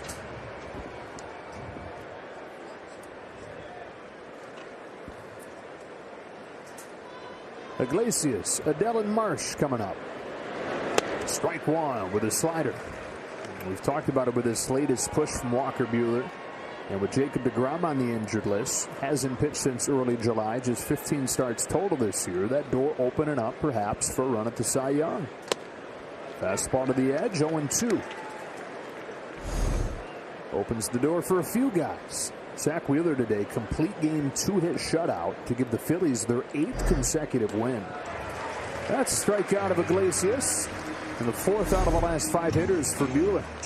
Kevin Gausman certainly part of the conversation, hasn't been quite as good in the second half. And you can take a pick with a few guys in the Brewers rotation. Brandon Woodruff making the cut right here. And you see the numbers for deGrom. He was running away with it if he had stayed healthy. Nobody quite knows when he's going to come back, though. Dealing with some forearm tightness. Strike 1 on Joe Adell. I think the way Walker's throwing the ball, especially over these last 6 starts now, he's on a roll where the ERA is right around 1. If he can keep that up, we have about 50 games left, maybe 11, possibly 12 starts left for him. Towards right center field. Bellinger's there to put it away. 2 gone. Emotionally for voters, maybe you can cross over the 20 win mark. That helps. Win the ERA title. That would really help. Keep the strikeouts up there in the top 10 or so. He definitely has a shot. He is a contender.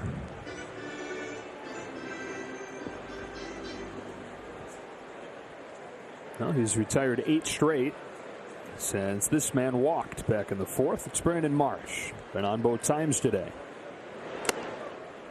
Well, he's really leaned on the command of the breaking stuff today. It hasn't been the pinpoint fastball as often as it's been the curveball and the slider that have really brought him the strikeouts and gotten him back into counts. But you see a little bit of the frustration with the cutter and the fastball and the 2-seamer. That's where the Angels have gotten their hits. But it's also really the pitches that have built the pitch count to where it's at. He's been so efficient over this long run. But today is a little bit more work. But still getting the results. Looking to win the series, looking for a winning homestand. Splitting the 2 of the Astros, splitting the first 2 games this weekend. 3 balls, 1 strike on Marsh. Even though he stole a strike there, you still got to look at the pattern. It's arm side high. Really stay with your delivery into your foot strike. Get it right down the middle. Nice adjustment. You're up 5-1 in the 6th. Probably in your last inning. Just empty the tank and empty it near the middle of the plate. Batting average against him on the plate in the zone is only .212. So play the odds. Well below league average. .276 league average. Listen to you over there. Encyclopedia of data. Marsh on for the 3rd time, his 2nd walk. And the 4th today for Buehler, which ties the season high.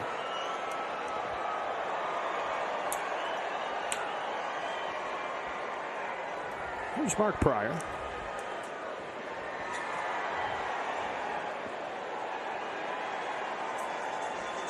Mark has done an outstanding job since he took over for Rick Honeycutt. Rick now back traveling in the minor leagues, helping the minor league pitchers out, sending in scouting reports and working with the youngsters, and especially the top prospects. I know he went and saw Ryan Pepio recently. Very impressed. It's usually, when you talk to Rick, it's like, not ready, but will be. Yeah. And Clayton Kershaw was reminiscing about Rick Honeycutt a little bit the other day. How much he loved and then loves Honey. Yep. 1 on 1 out for Justin, or 1 on 2 out for Justin Upton. Pinch hitting and taking a strike.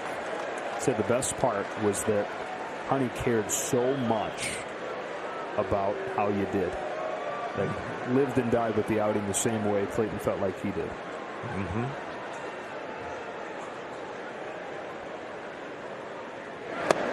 Quickly 0-2. Yeah, the only thing that Honey cares more about than his pitchers is his golf game.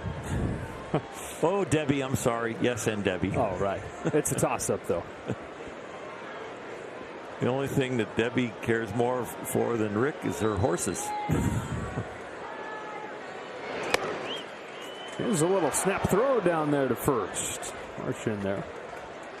I'll be getting a text from the Honeycutt household here in a little bit. That is one way to figure out if they're watching, isn't it? They watch all the time. But Rick with his travels now, he might be on the field. He has to watch the tape stuff. Is that what we call it? The replay? Tape stuff? No. Not the tape stuff anymore. No. The memory. Muncy leading pitching and throwing a souvenir. Walker Buehler's through 6. How about this play by Muncy? Right over the railing. Doesn't have the first base glove, but the third base glove works over there.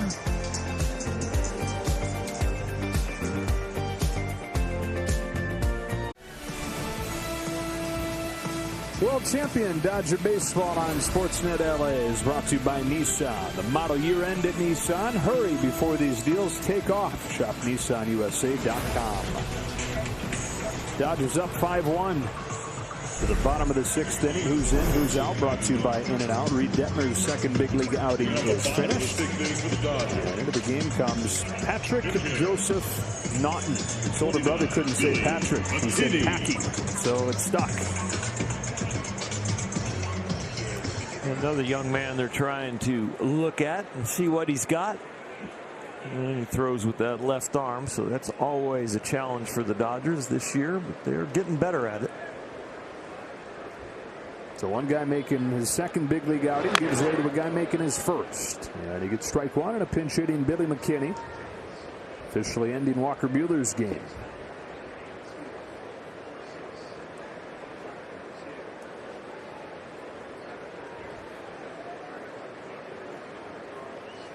They have announced that Turner left the game with left groin discomfort.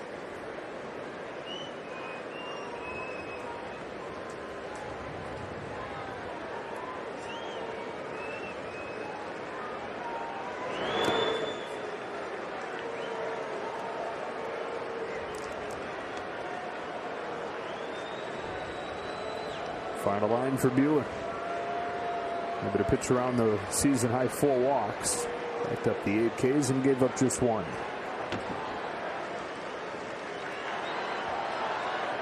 Big day for the non-fastballs for him. Shadow left field. Adell back at first. Now comes on. Has to play it on a bounce. And a pinch hit teardrop of a single for Billy McKinney.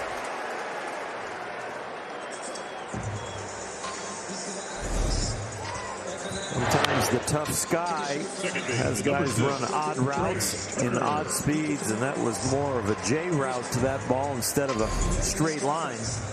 Drops in.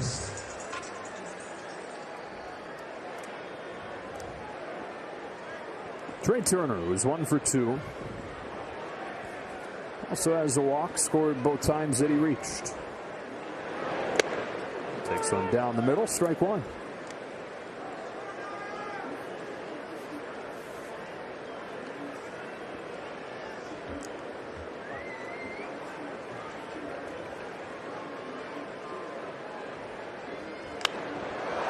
Backspins a fly ball to left. And Joe Adell will settle under. 1 gone.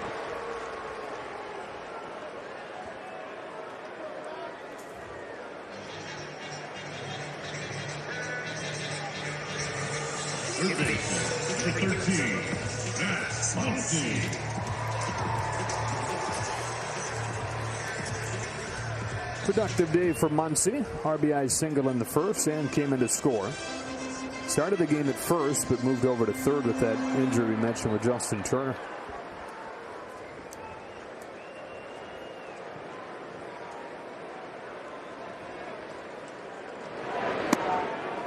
Awkward swing and a miss.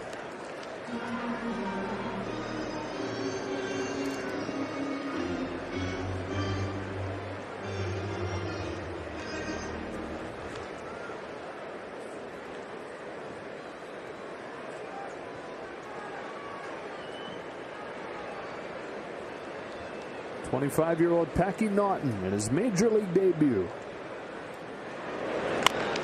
Induces a soft bouncer.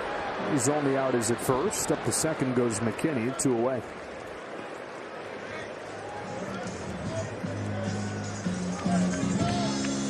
Left fielder number 11, A.T. Pollock. Now it's Pollock, 2 for 3.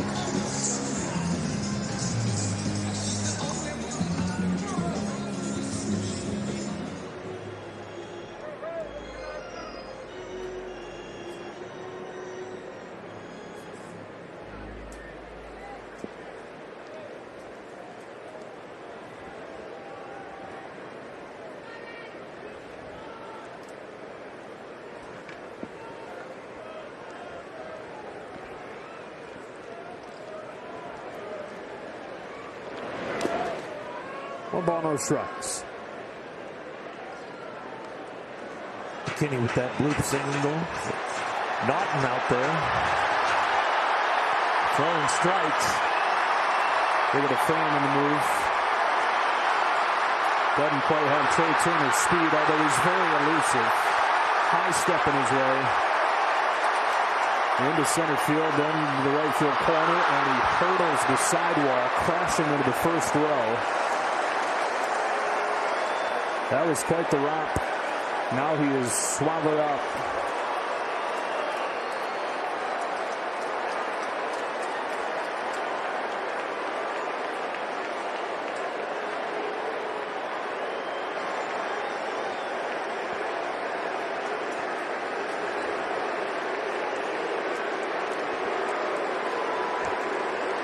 It was a memorable debut even without that. But now Packy can say, guess what happened when I was out there for the first time. Well, he's done a nice job throwing strikes. 6 of 8 pitches, he's pounding the zone. And Detmers was doing the same thing, so they got 2 young lefties that will throw strikes and not scared. He just wants 1 warm-up pitch before they start this back up.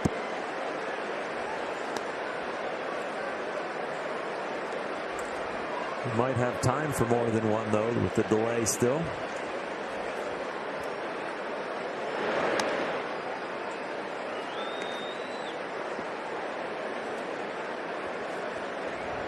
The way that guy tried to hurdle the wall, I wouldn't be surprised if he needs medical attention, because it was cement on the other side when he crashed. But as opposed to hurdling, it was almost like a ball carrier who got taken out by the free safety going low. He's fine.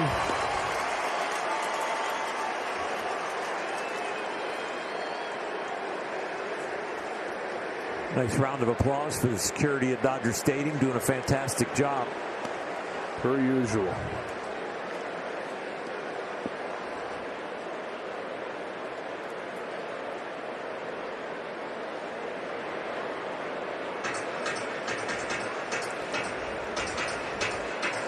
Now back to this one.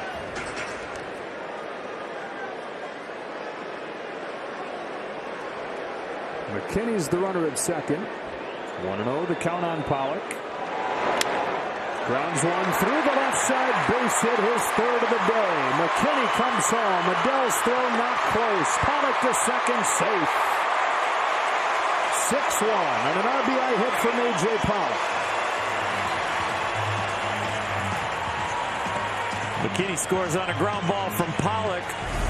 No big deal for McKinney, but it was a big deal with this same exact ground ball to Trey Turner. He scored on this from first. McKinney gets it home, and Pollock ends up with a couple of ground balls and a couple of RBIs.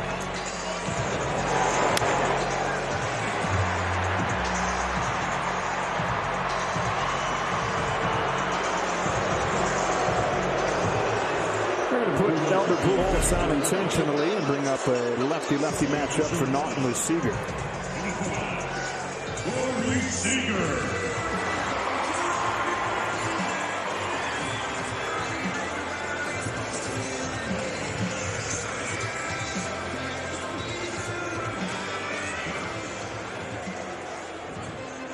Corey's 1 for 3.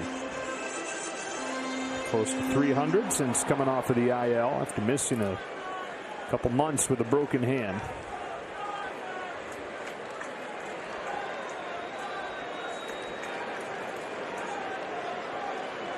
Two on and 2 out, and Seager swings and misses.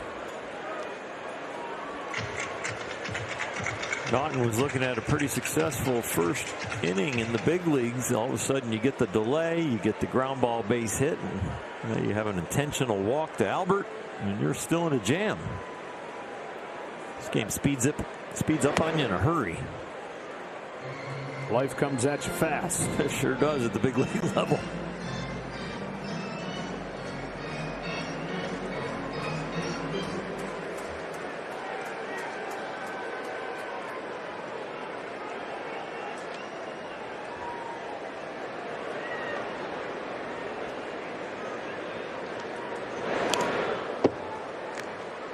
1-2. Kevin Quackenbush warming for what would be his first major league appearance in 3 years, along with Phil Bickford, which would be his third in 3 days. Best beard and best hair. Naughton goes from Pollock to one of the Mount Rushmore hitters of baseball all time to World Series and National League Championship Series MVP at the plate.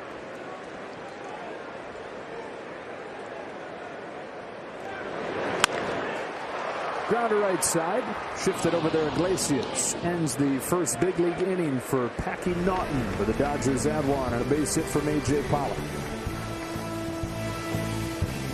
Walker Buehler was so good today. Was it a fight? Yeah, it was a fight for sure, but only one run. But it was the soft stuff, believe it or not. The slider and the curveball that really were the foundation today. The fastball was there as far as the velocity, but a little off. But he's going to end up possibly with his 12th win, and his ERA is still #1 in the National League at 2.13. Hands it off the rubber arm Phil. 13 pitches Friday, 12 pitches last night, and here he is for 9-1-2 in the Angels' order in the 7th. Kenley Jansen's gone 2 days in a row. Brusdar Graterol's gone 2 days in a row. Phil Bickford has now gone 3 days in a row. First time in his major league career doing that. Jack Mayfield takes ball one.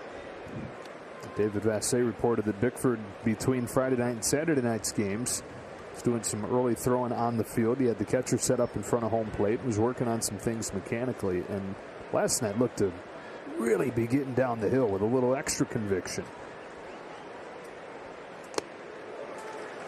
He does. When you've got that sneaky fastball, and that means you are getting closer to the hitter, because the hitter's got the velo, you've got the gun readings, but the reaction time is different when you're getting down the hill.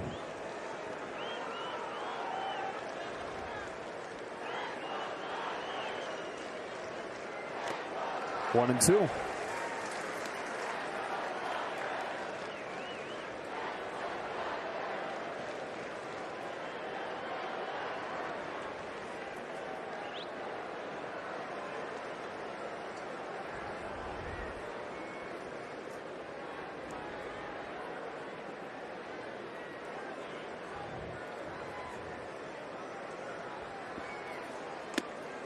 Taken high, ball two.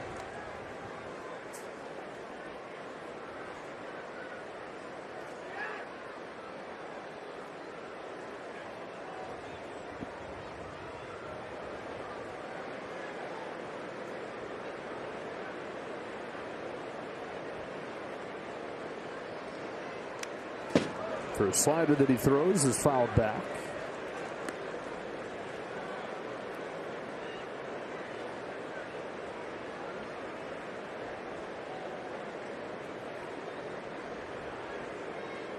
We hear so much about the chemistry of the ball club and how Dave Roberts does a great job setting the tone for the club.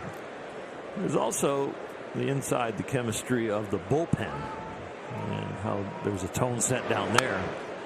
Kenley Jansen, Blake Trinan, David Price at times, Joe Kelly. You know, some of these young guys like Bickford learn from them and learn to be comfortable, and that's because those veterans down there allow these guys to be themselves and to get comfortable very quickly. And Phil has attributed a lot of his success as a Dodger to those guys down there and the chemistry that they create. Deals another 2-2 and strikes him out with the hard stuff.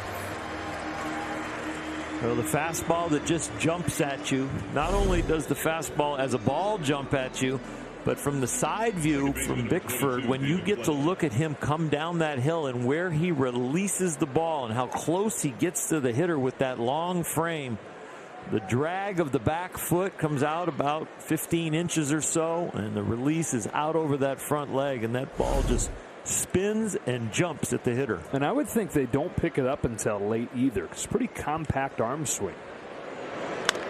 Fletcher grounds it to a drawn-in Muncy. They're going to get him on one pitch.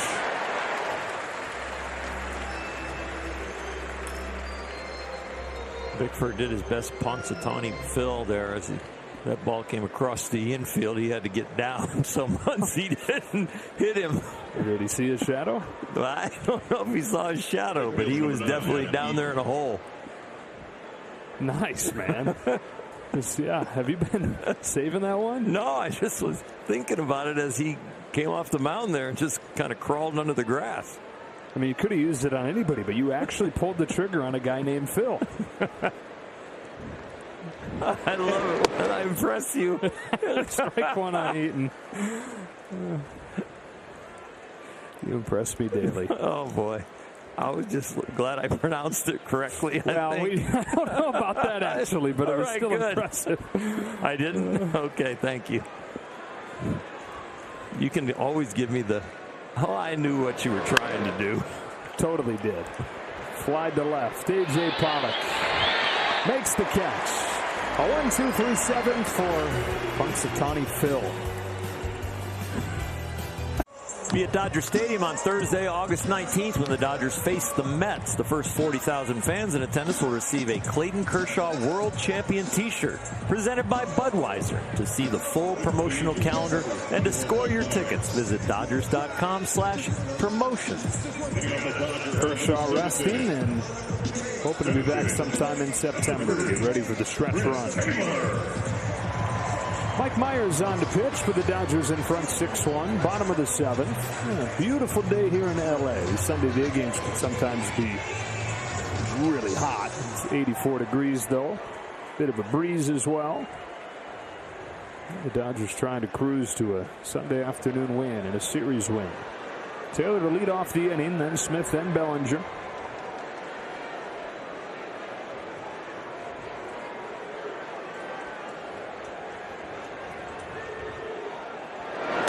Takes ball one.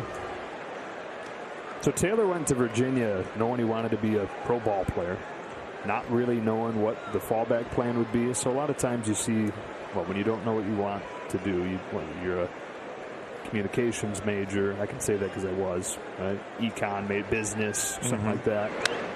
He was an environmental science major. Whoa.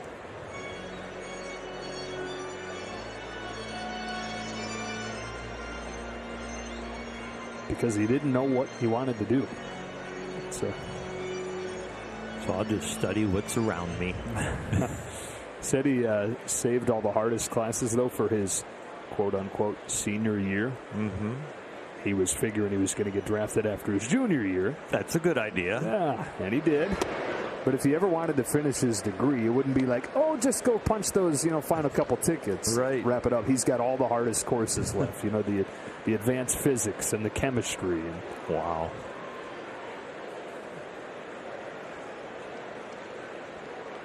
Two-one from Myers. Taylor cracks one to center field. That'll dunk in for another base hit. He's got a couple blue pits today.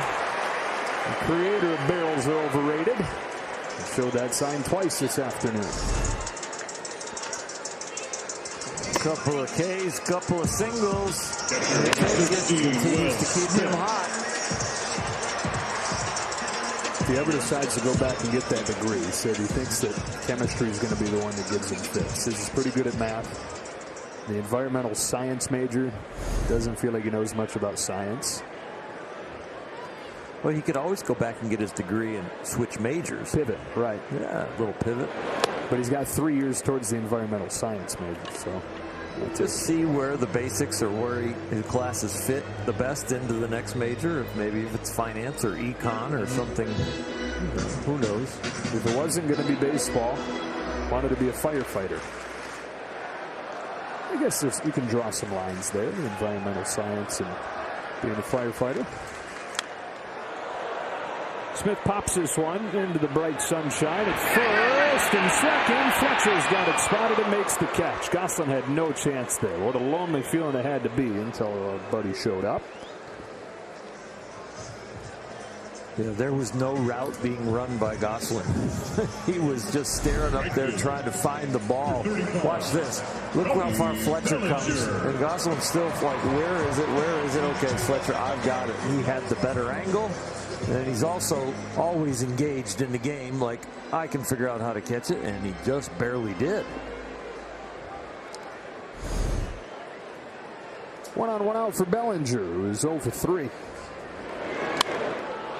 Hit it hard his last time, but Adam Eaton came on and right, dove forward and caught it.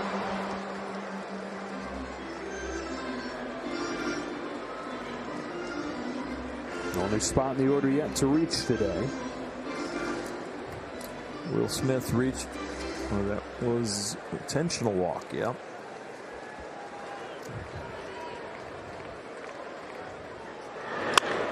Hit in the air, deep right field. That one's gone. Back-to-back games with a home run for Cody Bellinger.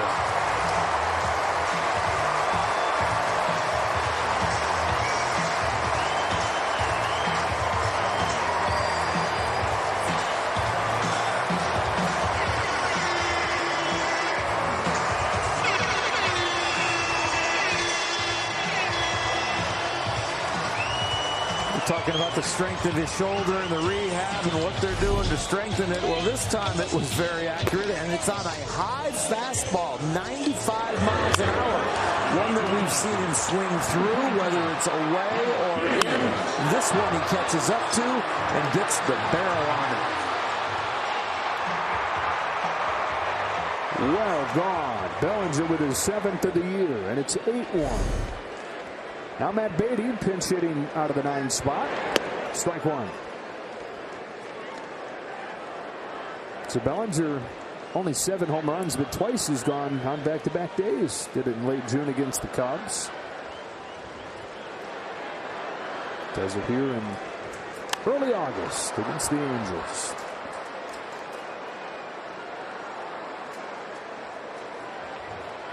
You were talking earlier, even before we went on the air. June was the Dodgers' best month, 17-9.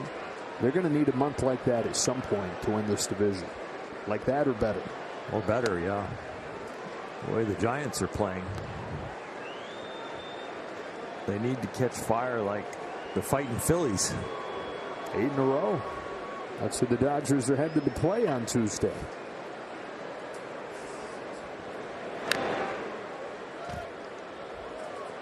Dodgers 10-10 since the All-Star break. 500 ball, not getting it done, given what you just mentioned, with the Giants rolling. Winning 7 of their last 9. First team in the majors to 70 wins this year. Another 1-2 and a foul.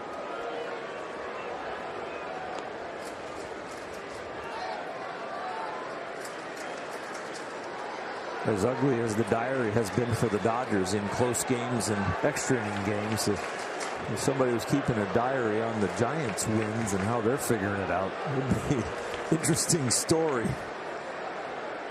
They are catching a lot of breaks and making a lot of breaks for themselves. Dear diary, we did it again today. Dear diary, the Milwaukee Brewers dropped the ball when we were down in the 9th, right on the warning track. And we ended up beating them in extra innings. That's a smile we've not seen as much of lately. Cody Bellinger.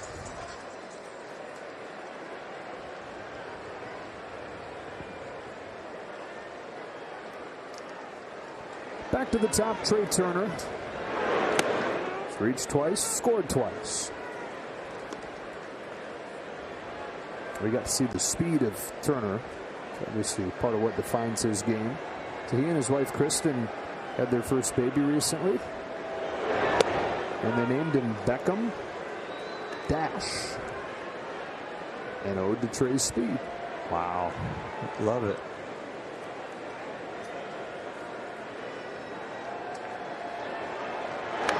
They're going to have to change the rules for him because I think he's in scoring position when he's on first. Prove that today. Everybody else in baseball has to get the second before they're in scoring position.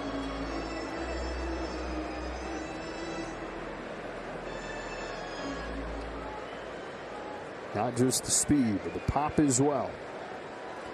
On a 1-2 from Myers, takes in the dirt, and the count evens up.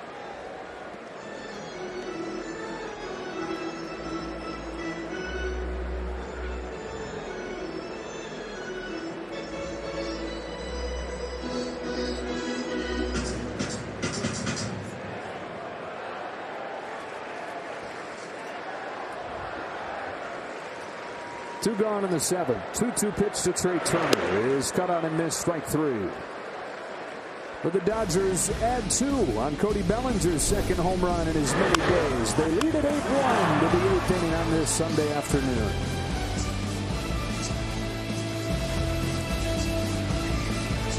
The Nissan calendar can take a look at the entire upcoming road trip. 3 with the red-hot Phillies.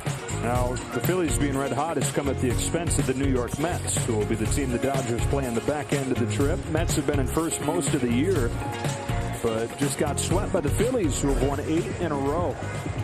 8-1 Dodgers, 8th inning against the Angels.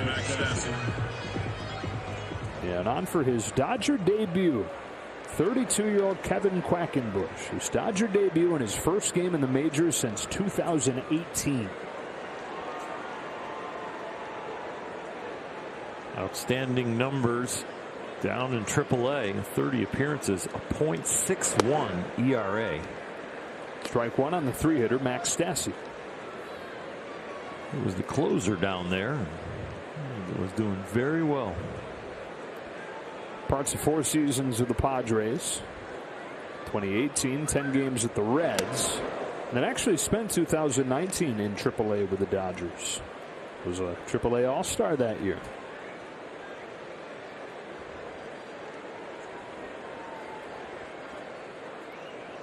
Signed last year with the Nationals.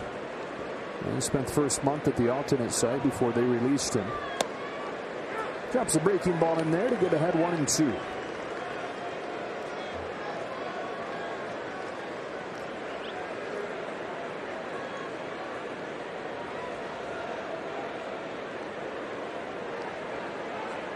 Former USF Bull deals a 1-2 pitch in the dirt, ball 2.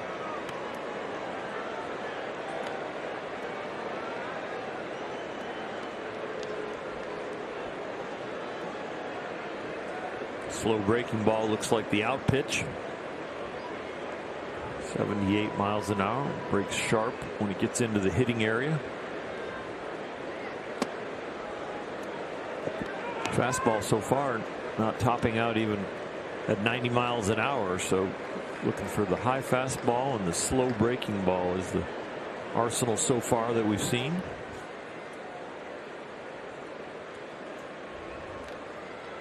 His payoff to Stassi. Drops over the outside corner to get him.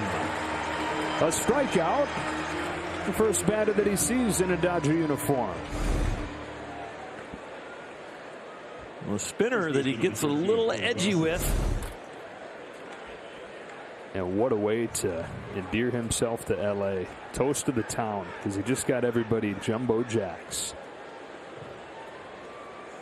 Get yourself a large drink, and with alongside of that, you get the jumbo jack. Tell him Kevin sent you. Free swinging Gosselin, strike 1.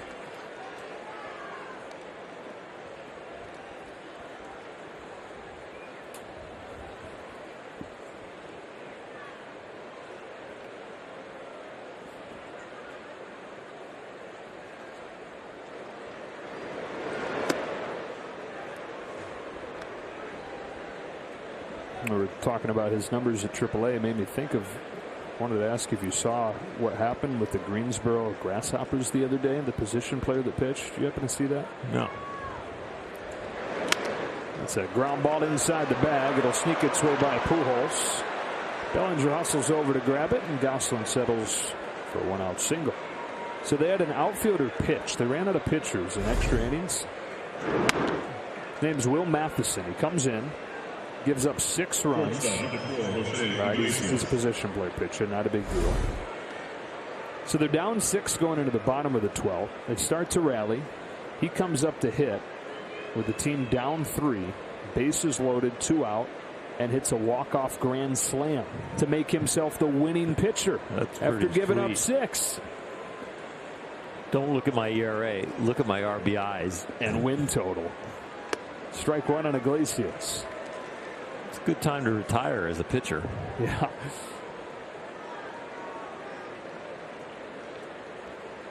How'd you find out about that? Did you get a notification on that?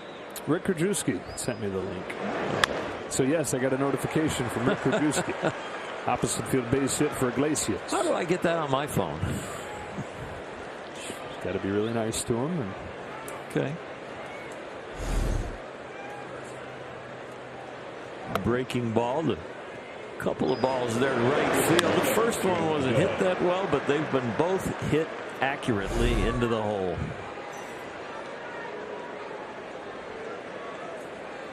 First and second, one away for Joe Adell.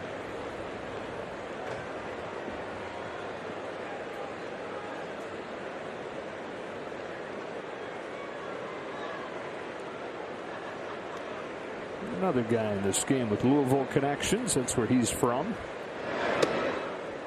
10th overall pick, 2017, out of Ballard High School in Louisville. Justin Brule, warming up for what would be his major league debut for a guy who was undrafted a few years ago. Quackenbush deals 1-0. Adell grounds it foul, 1-1. The guys coming into this game from all different backgrounds. Quackenbush, who was a big leaguer, full-time big leaguer for several years, then a 3-year gap between games. Guy in Brule, who 40 rounds passed, nobody drafted. But here he is now a few years after that, on the verge of reaching the majors. Into the glove, 1-2.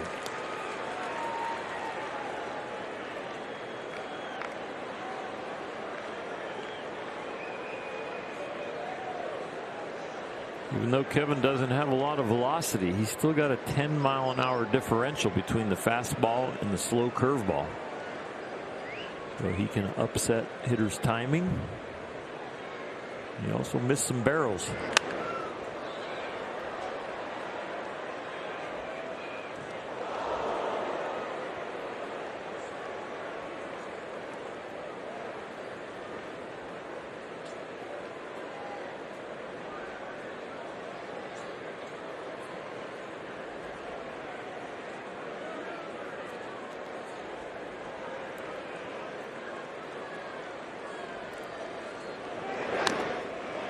Spoils it, stays alive at 1-2.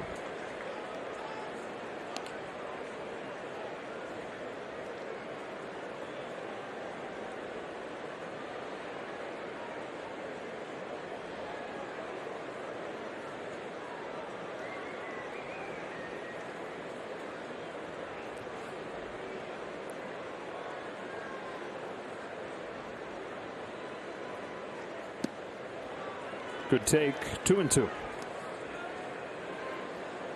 Major part of the deception on that curveball is the arm speed that he uses to throw it. Because it's matching the arm speed of his fastball. So the arm whips through, but the grip puts the spin on the ball, and he's not decelling into that off-speed pitch. His arm is still accelerating towards the hitter, and the arm speed looks like 88, but the ball comes out 78.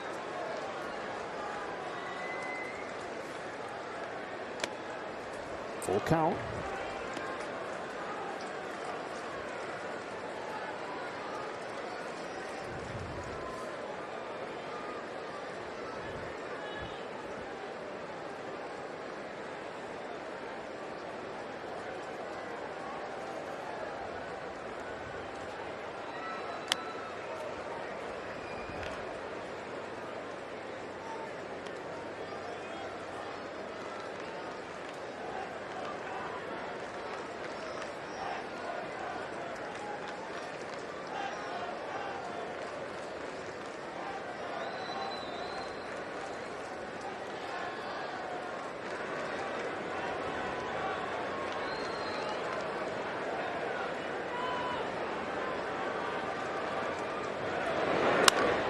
Line down the line, fair ball for Adell.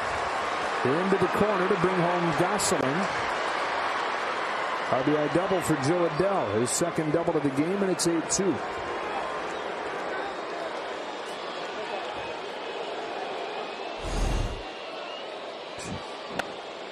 Fastball that didn't get inside. You see where the target is, but then you see Will Smith reaching to the middle of the plate. Changing the speeds got him to pull the ball foul with the breaking stuff, but with the fastball kept it fair.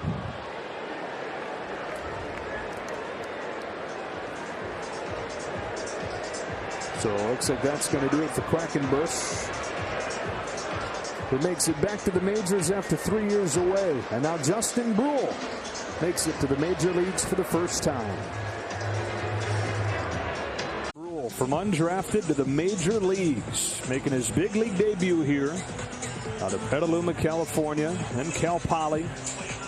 Improbable climb to the minors to make the majors here on this Sunday afternoon at Dodger Stadium.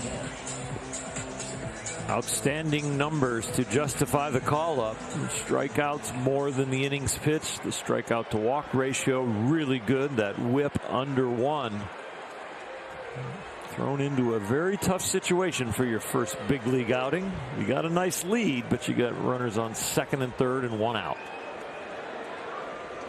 24-year-old left-hander facing the rookie Brandon Marsh, who's reached all 3 times. And he gets strike 1. After Marsh, he might recognize the guy he'll face. Shohei Ohtani. He's got some pop. Yeah. But Bruihl has the platoon advantage. That's a strike, and it's 0-2.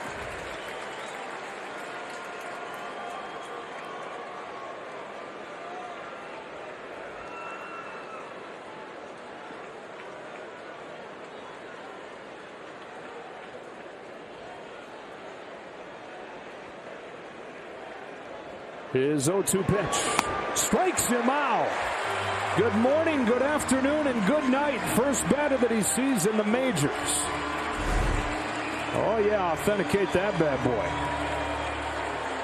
Pitching can come from everywhere, and it can move up the charts really quick. An adjustment in a grip, a mechanical change that all of a sudden takes great stuff but starts to locate it. And wow, those 3 breaking balls were outstanding.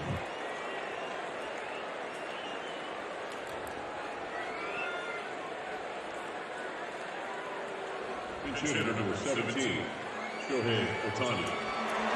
So a little confidence gathered with a strikeout of Marsh to build him up for Shohei Ohtani, the major league leader with 37 home runs.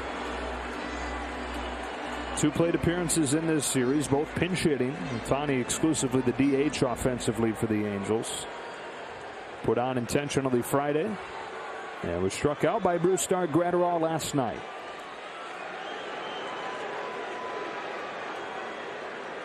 Bruihl to Ohtani with strike 1.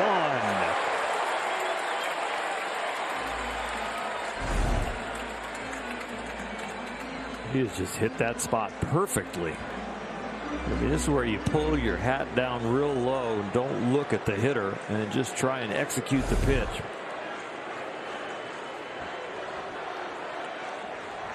Second and third, 2 gone. And Bruihl to Ohtani with an 0-1.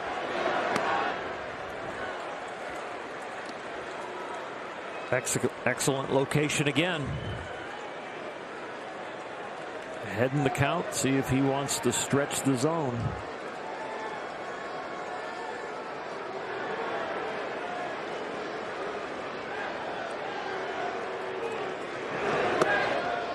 It's 2-1.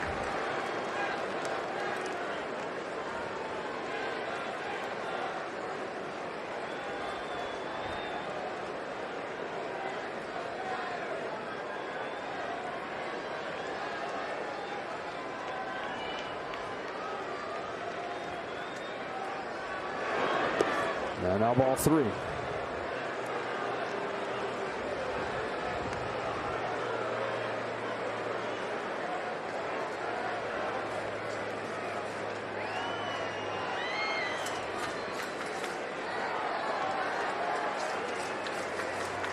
The left-hander out of Casa Grande High School. Firing to Shohei Ohtani. A breaking ball that's popped up. Out of play, 3-2.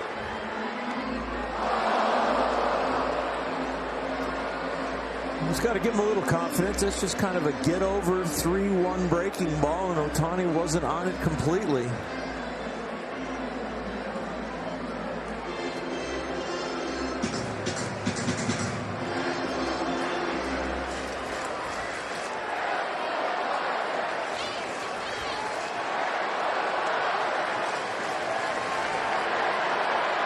The payoff. Ball 4, and the bases are loaded.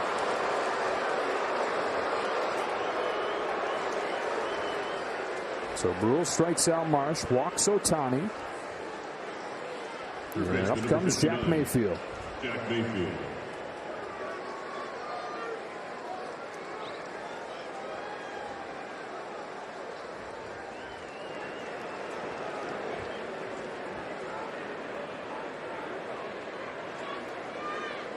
Mark Pryor coming out for a visit. I think the Dodgers are going to get Blake Treinen going in a hurry. You get the 3-batter minimum, so he will have some time with Pryor's visit, plus a hitter and then another hitter before he would have to be able to come in. Let's get right back in the strike zone right here. You go from Ohtani to a guy that doesn't have the same amount of power, but has been hitting for power. 7 home runs since the break for Mayfield. 0 for 3 today. 8-2 game in the 8th inning. Iglesias at third, Adele at second, and Ohtani at first. First right-hander for Brule to deal with. First pitch to Mayfield. Pops out of his hand, ball 1.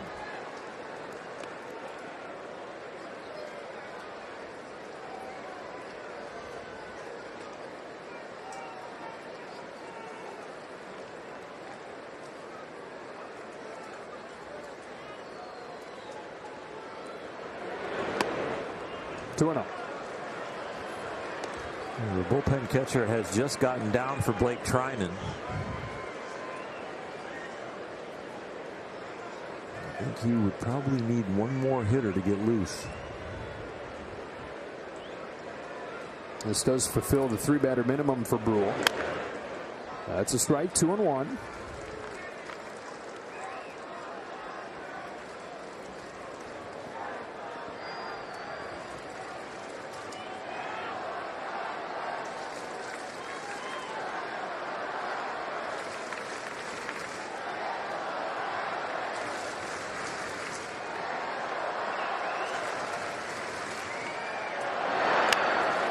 Grounded foul, 2-2.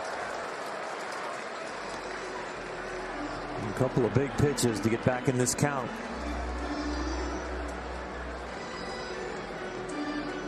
Possible goosebump moment for him if he can get out of this inning, and the ovation he would get from the Dodger Stadium crowd.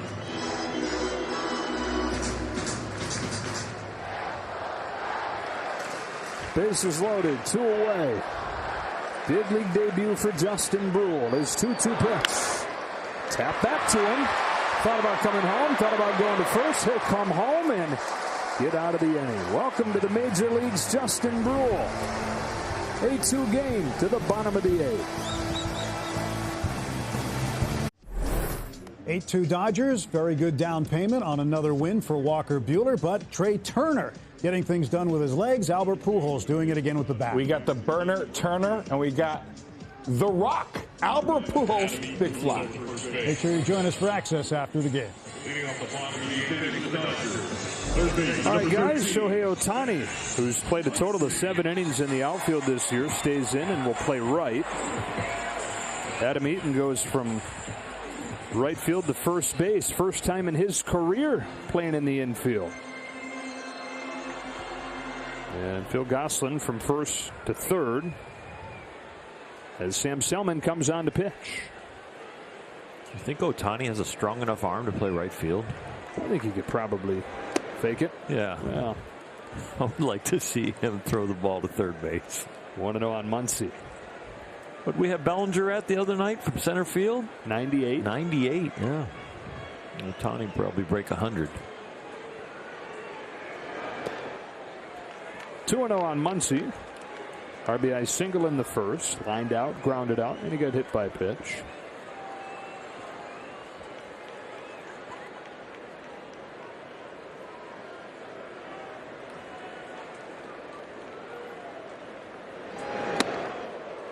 Three and 0.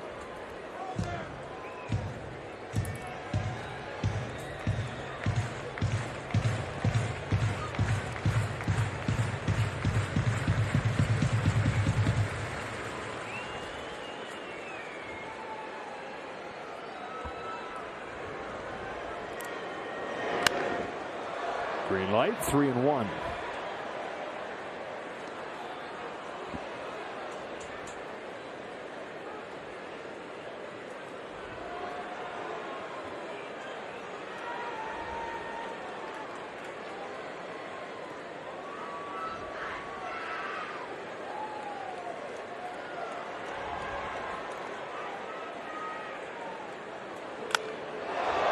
Fly the other way. Joe Adell. Ball! One gone.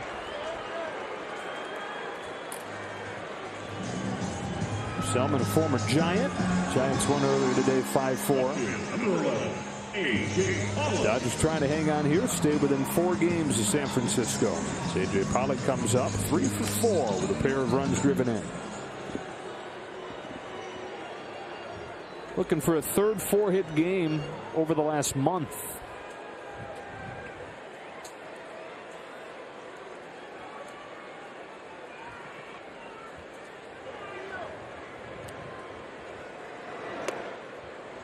Takes ball 1.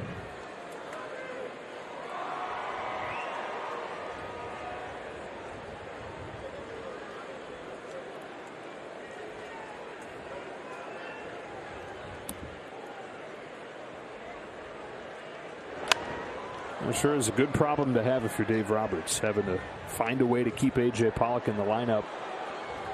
Some. There's only so many spots to go around.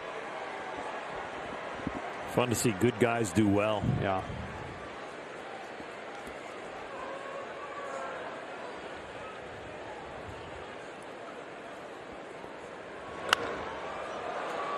Golf down the line. Iglesias sprinting over, but out of room. And it's 1-2.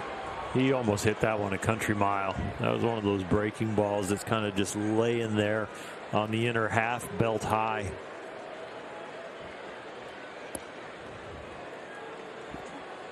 You said good to see a good guy have good things happen to him. People often ask, what is so-and-so like? What is he like? Right. These superstar players we see, these larger-than-life figures. A.J. Pollock is as normal of a dude as you're going to meet any other day of your life. Down to earth. Swings and misses here. Gets away from Stassi, but not far enough to get Pollock aboard. He's out number 2.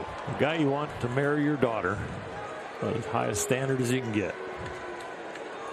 First base, number 55. To all the dads out there, just for the record, he's taken. Yeah, that's true.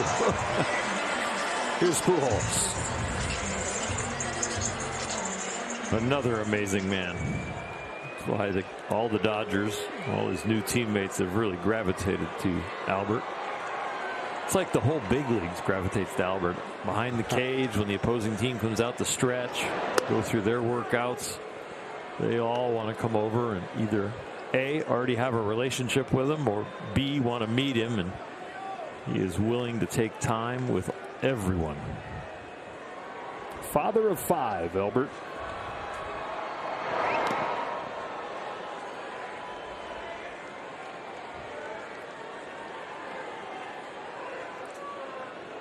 Calling him Tio Albert, but his dad first and foremost. Team Tio. Dad at home. Selman brings him in 0-2, and he lifts it to center field for Brandon Marsh. This will be a 1-2-3-8, and this game moves along to the 9th. The Dodgers 8, the Angels 2, 3 outs away from securing a series win. The final 2 outs of the 8th inning, and a look to get the last 3 of the game. Blake Treinen has shut it down in the bullpen for now, and they are going to leave it up to him. And not only your first big league outing, your first big league game finished. That's what he would like to see, with a 3-up, 3-down inning, and be out there in the middle of the field for all the handshakes. Top of the order here, David Fletcher leads things off, 1 for 4 and 5 hits this weekend.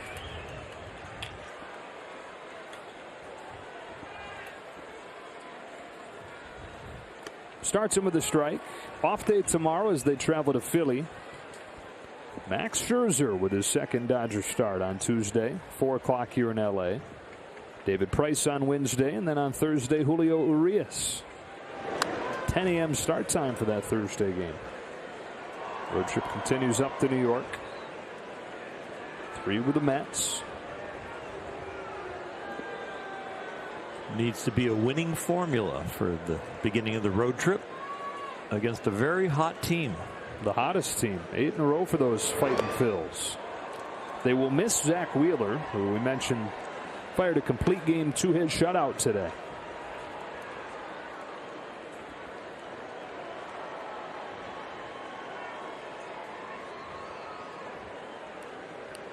Rules 1-2.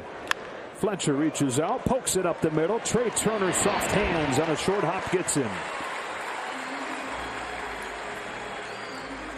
Infielders nowadays, they create an angle to try and figure out where the ball's going to end up. And you see Trey Turner with this little hop, skip, just kind of sidestep it to give himself that third dimension, figure out where to put the glove, and did it very sweetly.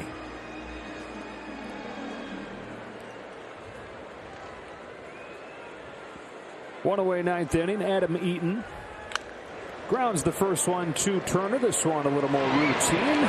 2 up and 2 down in the 9th inning. The Dodgers an out away from finishing off a winning homestand despite losing the first game and despite losing the first game of this series. Winning 5-3 last night. And the offense come to life in a big way today, leading 8-2 with 2 away in the 9th. To drop the Angels back to 500. To put the Dodgers 22 games above 500. Unfortunately for them at this point, they're in the division with the team with the best record in baseball and will remain 4 back.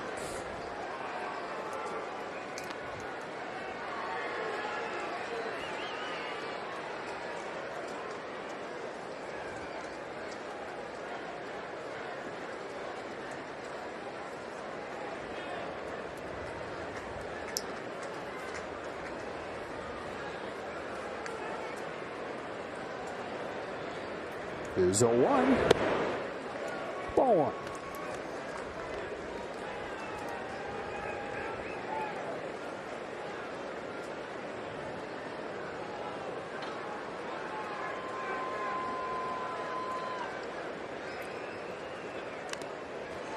One and 2.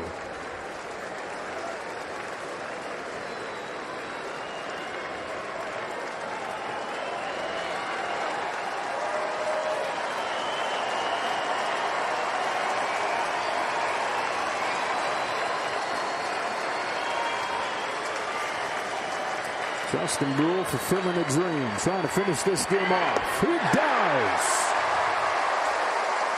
Striking out Stassi, a 9-pitch 9th inning.